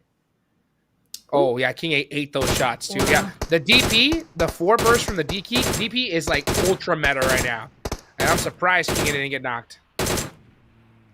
And there goes the tires on the trike as well. 2 tires popped. That means that thing's going to be absolutely useless. His teammate's trying to come now. Nice smoke. That means his team should be able to drive straight into the smoke, pick up his teammate, and get out without anybody hopefully seeing them. But of course, the rest of Bope is still going to try and do damage. Oh, back to the smoke they go. Oh, still kind of a hold your breath moments, but it looks like they will be able to get away. Yep, away they go. They're going to be able to stay alive. And again, that's a team we're keeping an eye on, so that was a little bit stressful immediately off pop. We're only 5 minutes in the game, and I'm already holding my breath.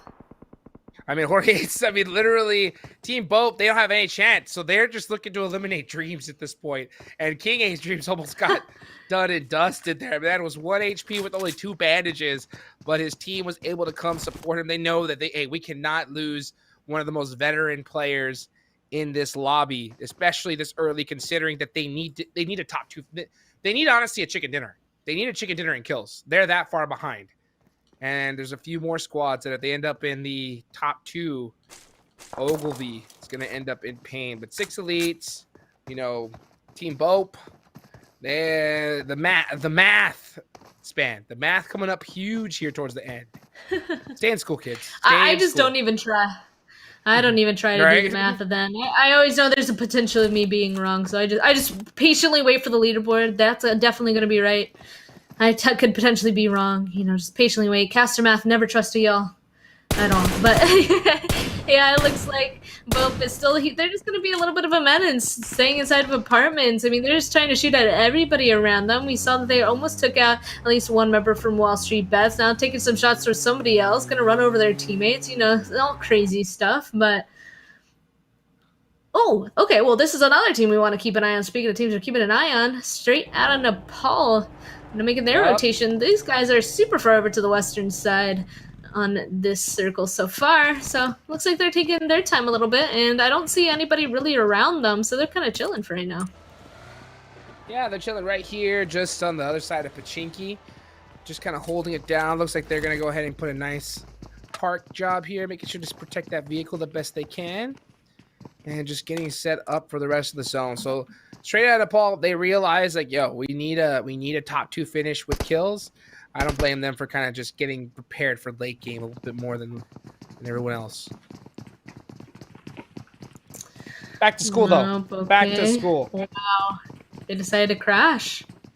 They don't like having neighbors. They're unfriendly. They're not the people. They're just like, oh, you need a cup of sugar? Absolutely not. And so we're going to come hunt you down. And it looks like hiding out in the pool is Jeff. The last one up for 6 elite, he's just... My name, oh, Jeff. not even in the... Wait a second. He's just hiding in that little, like, ticket area. He's not even in the pool. He's, like, in that one tiny 1-story building.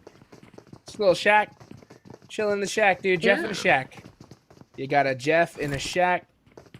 And that is... I'm not going to rhyme with it. Yeah, it just is what it is. German. Looking around, trying to find the lonely Jeff. Throws a random nade, just a little hopeful. Doesn't quite take. That might make Jeff a little nervous, though. It's gonna be interesting to see here. Okay. They're gonna check it. Double checking it. Oh yeah, he's gonna spot him right now. Oh, there come the shots. And I think the best thing he needs to do is wait. Nope. Yeah, he should have just waited.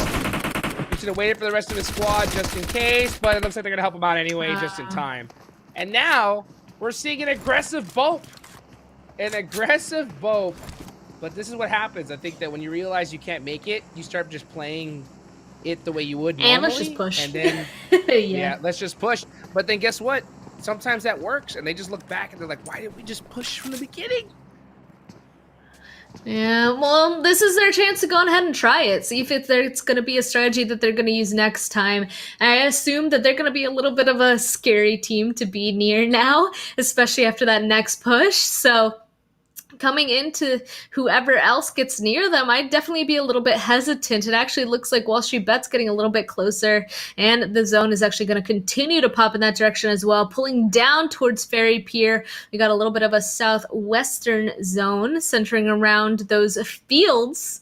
And honestly, it looks like Godsend super split right now. They have some people on the Pachinki Hill, but also one on the hill down to the south, right above that gas station. I think they're going to get that really good compound just in those fields, and everybody else is going to have to start filling in around them. There's also, if you take a look at that bridge, a lot of teams there. And this is one of the teams that we're keeping a very close eye on after having a great performance in the last game, looking to have a repeat one here to really make sure, number one, that they don't get passed up, as they were able to make it into the top 8, but just by the skin of their teeth, tying another team.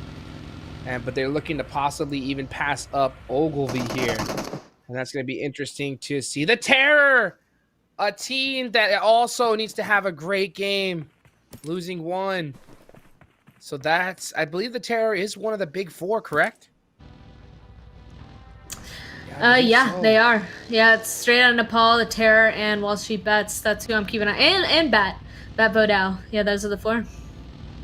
The big so 4 terrorists. Here, it seems like they're kind of taking it a little bit slow. Yeah.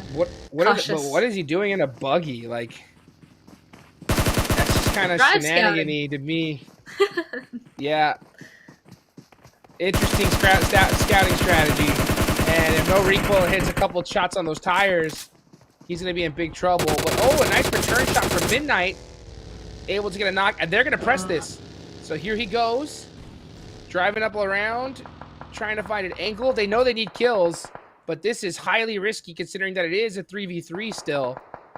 Midnight can't get too cocky. B-Rar catching him as well. So the Terror able to turn this fight around. I think they realize it is Qatar, are pretty low on the leaderboard, so I think that's why the Terror are playing this a little extra aggressive. And Midnight got that nade locked and loaded. This could look pretty. Throws it right down. Is he going to be able to connect? It does do some good damage. So great nade. And that puts the pressure onto No Hacks to not be able to get those reses. Midnight still doing the same thing. But I think that the Terror really need to press on this fight, because the longer this fight happens, the bigger opportunity for getting third party happens. Yeah, the bleed out happens as well. So it looks like there's only going to be 2 up after No Hacks gets the res onto No Ban. Recoil, though, is going to spot out Jimmy. No way! The Terror's going to lose 1. How is he able to do that?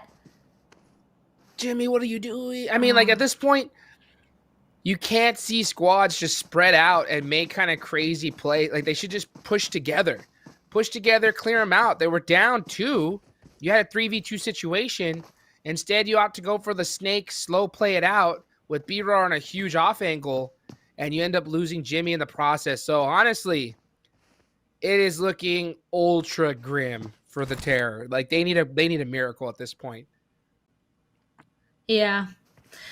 Yeah, it's not looking too good with 2 people left. And it looks like Midnight, he's just trying to disengage as well. I mean, Qatar, they somehow brought that back, able to keep all 3 members. And taking a look at this next zone pop, they definitely have to be on their way, because bridge zone. I'm excited about this. So many teams are already in that area, though. So this is a kill zone. So many people are going to die. That water is cutting off so many places that people can play. A lot of these teams are about to go out. Oh, this is going to be so intense. Bat Vodao going to have a pretty good angle over there. Wall Street Bets fully sending it on in, trying to get a solid spot here. And if they get it set up fast enough, there's going to be a huge opportunity to pick up so many kills on these teams, sending it on in as well. Look at the pushing. I mean, it's coming in so quickly. It is so central. We're going to see so many squads eliminated very, very early on here. Wow, everybody just sending it on, and I'm not surprised to see teams already immediately beside each other. That's basically what this zone is forcing, and unfortunately for Walls Castle, it looks like Clutch is going to go down. Bope strikes again, gonna be aggressive. Have to be careful though, because it looks like Stanza 7 able to do some damage back. Jason Boy trying to play it a little bit sneaky, laying prone right on the other side of that building. Bope, they're going all out on this. They want these kills. This is so different. There we go, catching another one even. And how many are left? I think it's just one across the street. Bope have awoken. It looks like that was pretty bad, but I mean, still, it's interesting to always see like towards the end the shenanigans that ensue, and we're just seeing a different Bope right now. 5 kills under their belt, and here's like right now, Ogilvy's like, yes, go Bope, right? Go Bope, ascend, ascend Bope to new heights. Ogilvy giving them all their energy because the more kills that Bope gets, the less kills that the Big Four get. And they need them. They need those kills. Not to mention you had one scrub team just not even show up here in the last game. And that's why they don't deserve to be in the finals. But you got all the rest of the squads putting in so much effort trying to survive. And Bope eliminating some of them is going to make it just that much harder for the Big Four. Oh, and it looks like the more fighting has started happening. The Terror actually striking back on the Wall Street Bet. Wait a second. That's a big fight. Oh, we don't know where that's happening, but looks like Stanza 7 is also not in a good spot running out in the open. They're going to actually lose Goo because of that God sense from one angle, Bope on the other. That is so bad for Stanza 7. They might just be able to go ahead and take that gas station area for themselves, which would be huge potentially coming into these next few zone shifts. But yeah, in the distance, we haven't seen an elimination though just yet. So it seems like maybe that was just a knock and now a little bit of a hold coming in to the next couple of minutes here. But even Bat vote out in a fight as well. All of the teams that we're trying to keep an eye on are currently in an active fight. Those are the fights that we really want to see. Let's hope that we're going to be able to catch them at the best idea. Cheap fall into his grave. You hate to see that. Going back on over. Now let's look at the kill feed here. Let's look at the map. We're starting to see some movement, and it does look like Batfoot Dow are getting into it with B-Town on that edge. That's a really huge fight. B-Town are losing Grave, and that's them gone, I believe. Just like that, 12 teams remaining. Teams getting eliminated all over the place. Stand to 7. Oh, this is straight out of Paul. Straight out of Paul. They got the shot. Oh, these guys have to be careful. Eliminated. One of the members is across the street as well, up on top of that little lighthouse. That could be super bad for straight out of Nepal. Semper Invicta might have that angle to really protect their teammates. Canary did go down, but the rest is already happening. Here comes Goose. The other Goose trying to go on ahead and bring them back. Revel. Oh man, the zones, they're starting to drive on in. Straight out of Nepal has to take this fight. And it's going to start with Scorpio getting a knock onto Bell. It's not looking good. And just like they see Irish on the top just wreaking havoc on a Straight Outta Paul, but Straight Outta Paul doing a great job of being able to get these resets. You can see them trying to go and get these teammates up. They do get the finish, and they do get another knock. They have to get this 1v1. He's 1 HP. It's all up to Rebel here. Rebel has to make a play. I think he realizes that he's super lit, but they can't afford to lose teammates. They just lost one of them. Straight Outta Paul so desperate. All their fans rooting for them big time. Going for the low toss nade here, trying to find some shenanigans. Gonna go finally go for the res. And it's not looking good. Oh, it's a stun grenade. It's a stun. Oh, well that's good. But the thing was that stun grenade was enough of a bounce audio cue to get him off of the res. And here comes Taco Lovers. So, this is so horrible for both of these squads. Straight Outta Paul losing 2 there just purely due to Canary at that end. Making it big time. So yeah, it's not looking good for Straight Outta Paul either.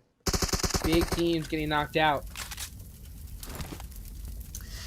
We still haven't seen much from Wall Street Bets. We do know that one of the members of the Terror was able to get a knock onto one of them, but otherwise I don't quite know where they are inside the zone just yet. Straight Outta Paul is still in a hot seat, though. They have enemies below them, literally below them, to the south of them as well. Taco Lovers are trying to find their own way over, but here we go. Wall Street Bets actually running straight into Godsent. That is a terrifying sight to see. And taking a look, it looks like there's 3 of them, And okay, good. They're all together here. They might make a move on up, but first Godsend, they're sending it straight into the rest of stanza 7. They might be actually able to third party this if they get up on top of that hill and realize that it was left. Oh my goodness, just Godsend wreaking havoc, looking to possibly push themselves into first place. They need a good performance to do so. But I'll tell you what, there's a few teams that need it a little bit more in order to even qualify onto the next stage. This fight, pretty non-essential. You know, it's all about the terror. It's all about big teams that are really looking to do it. Godsend Jagdo not done, though. I mean, he is just getting some points on the board. That's 3 for Godsend in total. 11 squads remaining here, Span. And they got zone. That is a hard shift and a half. There we go, back up to the northern side. And this road, first of all, nobody can ever play the road. It's super out in the open, but also it's kind of like a bull. Yep. There's only hills up to the left side, to the right side. Everything in the center is just straight side of a hill, completely out in the open, unplayable. So teams really need to go ahead and start getting to the east and the west because those are the only playable areas. But first, it looks like Semper Invicta realizing they just need to go ahead and evict their upper neighbors. They don't want Straight Out Nepal above them any longer, so they're going to have to take this fight before they can move. Oh. And Straight Out Nepal doesn't want him down below. And here comes the inside nade bounce. Not going to catch Canary. Oh, one of the members, Goose, saying, see ya. I don't know what happened to their other members. Here he comes out as Canary. Ooh. Canary does catch one. He's going to get the 2-piece. Wow. And there goes the terror. The terror done. The terror done. Straight Out Nepal done. That leaves it down to just the big 3. Remember, if you're an Ogilvy fan, you need to see those 3 teams not be in first and second. And one of them is gone. Wall Street Bets in big trouble here. They're holding the shack. They have a good position, but they are getting pieced up from so many angles. Yeah, it's them left and Batvo down that we can see are slowly sending it on in towards a shack, taking their own fight. Unfortunately, it looks like some of them are going down. All of Qatar are just looking on over there and seeing what's happening. Walls Castle will actually be eliminated in the meantime. I think right after them is, in fact, Batvo down, just down to Wall Street Bets left. They're the only ones that could potentially take Ogilvy's spot here in our last match, and they're just sending it straight into that little shack there. Everybody's out in the open. Taco Lovers are even eliminated. We're only down to our last 6 teams, and it's really just those people, we already said it, to the west and the east that could potentially take this game. Godsend, both looking huge in this game. Oh my gosh, so it's all about Wall Street Bets at this point, because Batvo Dow going down, that makes it even easier for Wall Street Bets to make it in, because now they just have to pass up the 105 points that they had, plus whatever they got in this game. They went out pretty early, so they're going to have low placement points. Wall Street Bets have to have a top 3 finish, and King A, gone, done and dusted, and the rest of the 3 are holding this shack. They need this next zone. They have to pray that this next zone comes to them. Oh, and they know that they're being watched. I can see Godsend, both taking shots at them as well. Shots. They have a couple of seconds left. That was sick. Oh, man. Okay, we know that the rest will probably happen, but at least they're able to do the damage. Maybe we won't be able to get another helmet. They got zone. Look, they got zone. They got zone. Oh, this is going to be clutch. So now Batvo Dow shaking in their boots. Ogilvy feeling pretty, I think, at this point. But it's all about Wall Street Bets. That is the squad we're looking at. The rest of these teams have no shot. Wall Street Bets have that ticket still. The door is still available, but they need to punch that ticket. They need to open that door. They cannot go down yet. And the blue zone, Papa Blue, circle, blessing them just for a little while longer, extending their life. But I don't know. I don't know if just the chicken dinner is enough, Span. They need kills. I'm not sure. They need big kills as well, because they were down like 20 points in general. So they need the chicken dinner and double-digit kills. And there's only going to be 12 kills available left in the lobby. Steve-O does end up creeping out to try and get some angles because they realize that they need to get these kills. Yep. And there is 3 of them directly to the north of them. Yeah, there we go. They got one. The rest of Qatar now making a push on over. They have to start shifting their focus to them as well because they could just get close enough and toss a singular nade and take all of them out, honestly. But no, here comes Cater. They actually going to knock on a boat themselves. And at this point, everybody can see each other. So these guys really have to play careful when it comes to sight lines. CSU is going to be able to pick up 2. Wow. Another big one there. Another big knock. But they do have only 2 kill points. They need way more. He's going to go to Spot Jag with that DP. Nice. He is. Steve-O coming in clutch. There's Wall Street Bets just doing everything they can. So desperate. Pulling out all the big plays. Pre-firing. Just trying to find any spot possible. And here comes Qatar. Putting in some more work. No hacks. But this is the problem. Every kill that the other teams get, it eliminates a kill for Wall Street Bets. And they need them desperately. They're getting stolen. Their knocks got stolen as well. They still only have 3 kills now. Oh, it's wow. over. It's over. I mean, it's looking very grim for Wall Street Bets because 4 kills isn't going to be enough. They need more. And they're getting the knocks. They're putting the damage down. But like you mentioned, the kills just getting robbed of them by Bope. Bope Esports. The Dream Killers. The Dream Killers. And now they have 3 people left. The other ones just, it's a 2v2v2v3. Wall Street Bets, they do have the manpower, but they're so stuck to the northern side that honestly on this next shift, it could be bad for them. But it looks like Godsend spotting out Goose. So they're slowly climbing up that leaderboard in terms of placement, but still too many people alive. And the hard shift actually went to Wall Street Bets. What are the odds? But still, from there, I don't know how many more kills they'll be able to pick up because they're still completely out in the open. And there's just not many left. That's the problem. Zipper Invicta goes down. Wall Street Bets only with 4 kills. Yeah, they have the man advantage, but they needed double-digit kills here. And if they're able to kill everybody in the lobby, and it doesn't look like that may be a possibility because Bope is just going at it with Godsend. Wall Street Bets, at what point do you just... it's like they almost need to just send it out and make something happen desperately. But how do you give up this position? Oh, man. Oh, man.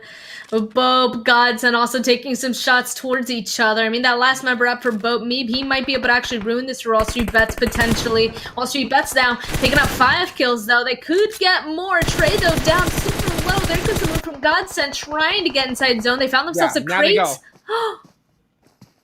Oh, Godsend Trey took knocked out the vehicle himself. just a little too early. Yeah, Trey knocked himself. Steve-O needs to get this finished. Steve-O realized it. Steve-O, I could definitely see being the one to really just press this. He knows that we can't stay here. We have to run out. And he gets the double! Huge kill. Huge kill. But did Batvo Dow do enough? Did Batvo Dow do enough in points to separate them a little bit more? Wall Street Bets desperately looking for this last kill. Meme with a great nade puts the pressure on. I don't know if Wall Street Bets saw where that nade was coming from. Here comes the more. For 3, not able to hit. Oh, beating up Meme. Only 1 left. Steve-O, can you put it in the bag? A little bit off that bush. OP for Meme. Meme throwing a Molotov. That's gonna give away his position. 100%. They know where he is. They're gonna free fire him, and it looks like it's gonna be a Wall Street Bets chicken dinner. 22 points is what they got. Was it enough, Span? I don't know. I don't know. Wall Street Bets. Oh, what a valiant effort. That Bodow went super low too. They went out pretty early. Oh man, wait a second. So Wall Street Bets, they ended up doing really well. What? How many points? 22 points you said? They were able to go on ahead and get a ton of kills. They got the chicken dinner. We know the Bat Bodow kind of went out early. They were the ones in that 8th place position, but Ogilvy as well. They were still able to stay alive and get some kills. We know we saw Bat Bodow in the kill feed quite a few times. So it's kind of a fight between those 3 teams. Who made it in and who didn't? I'm honestly not sure. I'm gonna be honest. Oh, I have no clue. I'm already, I can just feel the anxiety already. I can imagine what these teams are feeling. And Wall Street Bets, you know that they're so pumped after getting that dinner, but there's going to be that huge anxiety of just, was it there? Was it good enough to be able to move on? And this is the same thing that I was mentioning yesterday with Ogilvy in their last match. I was like, yeah, they got the chicken dinner, but did they put enough points ahead of them to be able to hold on? And It's going to come down to the wire. It's going to come down to the wire here, Span. Yeah, we'll just have to wait as patiently as we can somehow manage until that leaderboard is ready to go on ahead and reveal to y'all. I'm like trying not to like shake in my seats here, honestly. Right. Well, I heard it. The leaderboards is ready, Span. Let's get it going. Who is moving on to the finals? Get pumped up. Get your 1+9s in your hands, your 9 pros, and start shaking them. Who's going to win it? Let's take a look at it. It's gonna be looking at the bottom. I'm looking at the bottom here. Wall Street Bets! Wall Street Bets! Are you they kidding took that me? voodoo spots. Wow. Oh my goodness. Ogilvy 2 points hanging away. on by the skin Wow. of their teeth. 2 points at the question. Was it enough? It was, man. It was. Sheesh. And got it. Chicken dinner. They got. They won. They won. And Taco all the Lovers people going in up the to social third media, place. right? Mm-hmm. Wow, that's right. Wow. Span Cargo Crystal Ball social media, and not to mention, Godsent hit another record of hitting triple-digit kills. Yeah. 103. Triple-digit placement points. Wow. I mean, what a insane ending there. Wall Street Bets coming up. And I remember I was looking at the chat inside of the players, the group chat for the Discord. And I would see that Wall Street Bet screaming, man, I think all we need is like 15 to 20 points to move on. And 22 was enough to do it, just barely. So what a huge congratulations, everybody watching right now. These will be your squads moving on to the finals. Godsent, Vamp, Taco Lover Squad, Team B-Town, Team OP, HTV Esports, Ogilvy, and Wall Street Bets. Wow, what a finish. Wow. I mean, these guys seriously played down to the very last second. That was just an amazing display of games I think we got to see today. All 4 games, different teams went on ahead and showed up, but those teams that were just a tiny bit more consistent, that went huge, just in a singular game, were able to go on ahead and make it into the top 8. So yeah, you said, I'm going to say congratulations to these top 8. These are the teams that are going to be moving on to finals to meet up with those invited teams to duke it out for their more prize money, some more titles to put into the bios, as you keep saying, Jukes. And honestly, I'm kind of curious though, how close was Bat Vodao? Yes, how close was it? Let's find out. Let's move over to that second page. Wall Street Bets with the big 120. Where did they end? 115. 5 points away. Straight out of Nepal, ending up being 15 points away. Semper Invicta, actually, how many 105s?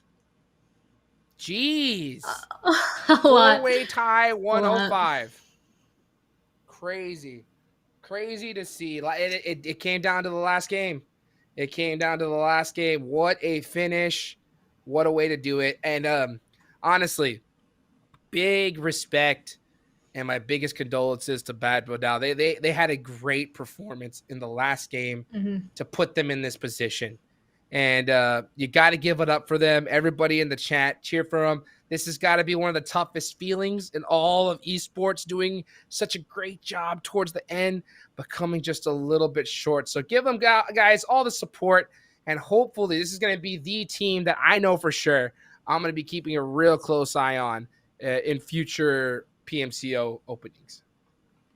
Yeah, come back, Vodao. I mean, even if you think about where they came from in that last game, the zone shifted away from them. The spot that they went to was their only option. So knowing that, and they were taken out there, that was to be expected. So that was just a difficult game for them coming in there. The last game, cutting it close, and there unfortunately goes out. But let's go ahead and let's go through the rest of these pages real quickly as well. Just give a little bit of a GG's to everybody who went on ahead and competed in PMCO NA. It was great watching all of these teams compete every single day for the past 6 days. And we know that they all gave gave it their all. And I think we got to see a lot of great moments from each of these teams. And I really hope that these guys went away with some sort of a learning experience or had some sort of a great time competing today. And I'm glad I got to be able to watch them. Yeah, and quick question. I know that you have casted quite a bit. This is your first time casting North America, right? Yeah. And you have casted other regions before. So what did you think about this compared to some of the other regions that you've seen play in these kind of particular situations? Well, I'm glad I got to be able to understand what everybody types. Because I only speak English. That's definitely a good way to start. Honestly, but other than that, I don't really know if I saw too much of an other different. I mean, Arabia, they're absolutely insane when it comes to their util. They're really aggressive team. So usually you get started like really fast. So coming to NA, like it wasn't slower, but I guess it was slower. I don't know. They weren't as aggressive. So being able to see them just waiting out, you could really see the thought process. Like everything had a thought. You could see how thoughtful it was going into every single movement that these teams were able to choose, I got to say. Man, wow, it's great to hear, great to see. I mean, what an absolute finish. Let's move on to the last page, obviously, just to go ahead and see, exactly where everybody ended up here. And yeah, as far as in the battle for last place, University going to take the gold on that one. But rest of the squads, I mean, the top 8, it literally came down to the wire. What a wonderful finish here. I don't think I could have, asked for a better PMCO. In my opinion, this is the best PMCO I have seen and casted as far as quality of games and quality of players and teams. Squad C, even though that this isn't open, these teams have stepped it up. Like, there was really good, solid gameplay. Yeah, we saw a lot of squads make mistakes, some simpler, some a little bit more, nuance. But regardless, I think overall the quality and just ability of this region has stepped up just a little bit higher, just a little bit higher. That's what I love to see. You could really see the flexibility of all the teams as every single day went by as well. Everybody was learning, did that VOD review, really figured it out. So again, GG's to everybody. Congrats to the top 8 that's going to make it to the finals. And I'm so excited to get started for the finals already. We have a 3-day break before the finals, y'all, and I'm not going to be able to contain myself. So just a little bit of a reminder, finals, it's going to be the top 8 that you guys just saw and some more invited teams to play in the PMCO NA finals starting on the 26th. So definitely keep your eye out for that. Of course, there's going to be posts everywhere about it. And I can't wait to go ahead and watch that, right, Jukes? Oh, absolutely. Everybody, just keep posted, take your little vacation, enjoy the time you have off because it's going to be an absolute banger coming up here in the finals. Guys, everybody, of course, thank you guys for watching. Make sure you go ahead and follow all the socials, the PUBG Mobile, the Esports PUBG Mobile Twitter. Follow us as well, Hot Juke, Span Cargo, Mustache Dave. Mustache Dave posts always all kinds of crazy stuff. You're going to see all kinds of clips and be able to see some of these other players' actual Twitters and see their perspective. So it's always a good thing to see. Thank you guys. Everybody, of course, shout out to the OnePlus with their OnePlus 9 Pro. And we will catch you on the next one. Thank you, everybody. We'll catch you later. Love you, Mom. The OnePlus 9 Pro. The OnePlus 9 Pro. Oh my God, this phone feels incredible. The best processor, 120 hertz, 12 gigs of RAM, and a Hasselblad camera. What more could you want? The hyper touch on this bad boy is phenomenal. The best model of OnePlus phone I have used to date.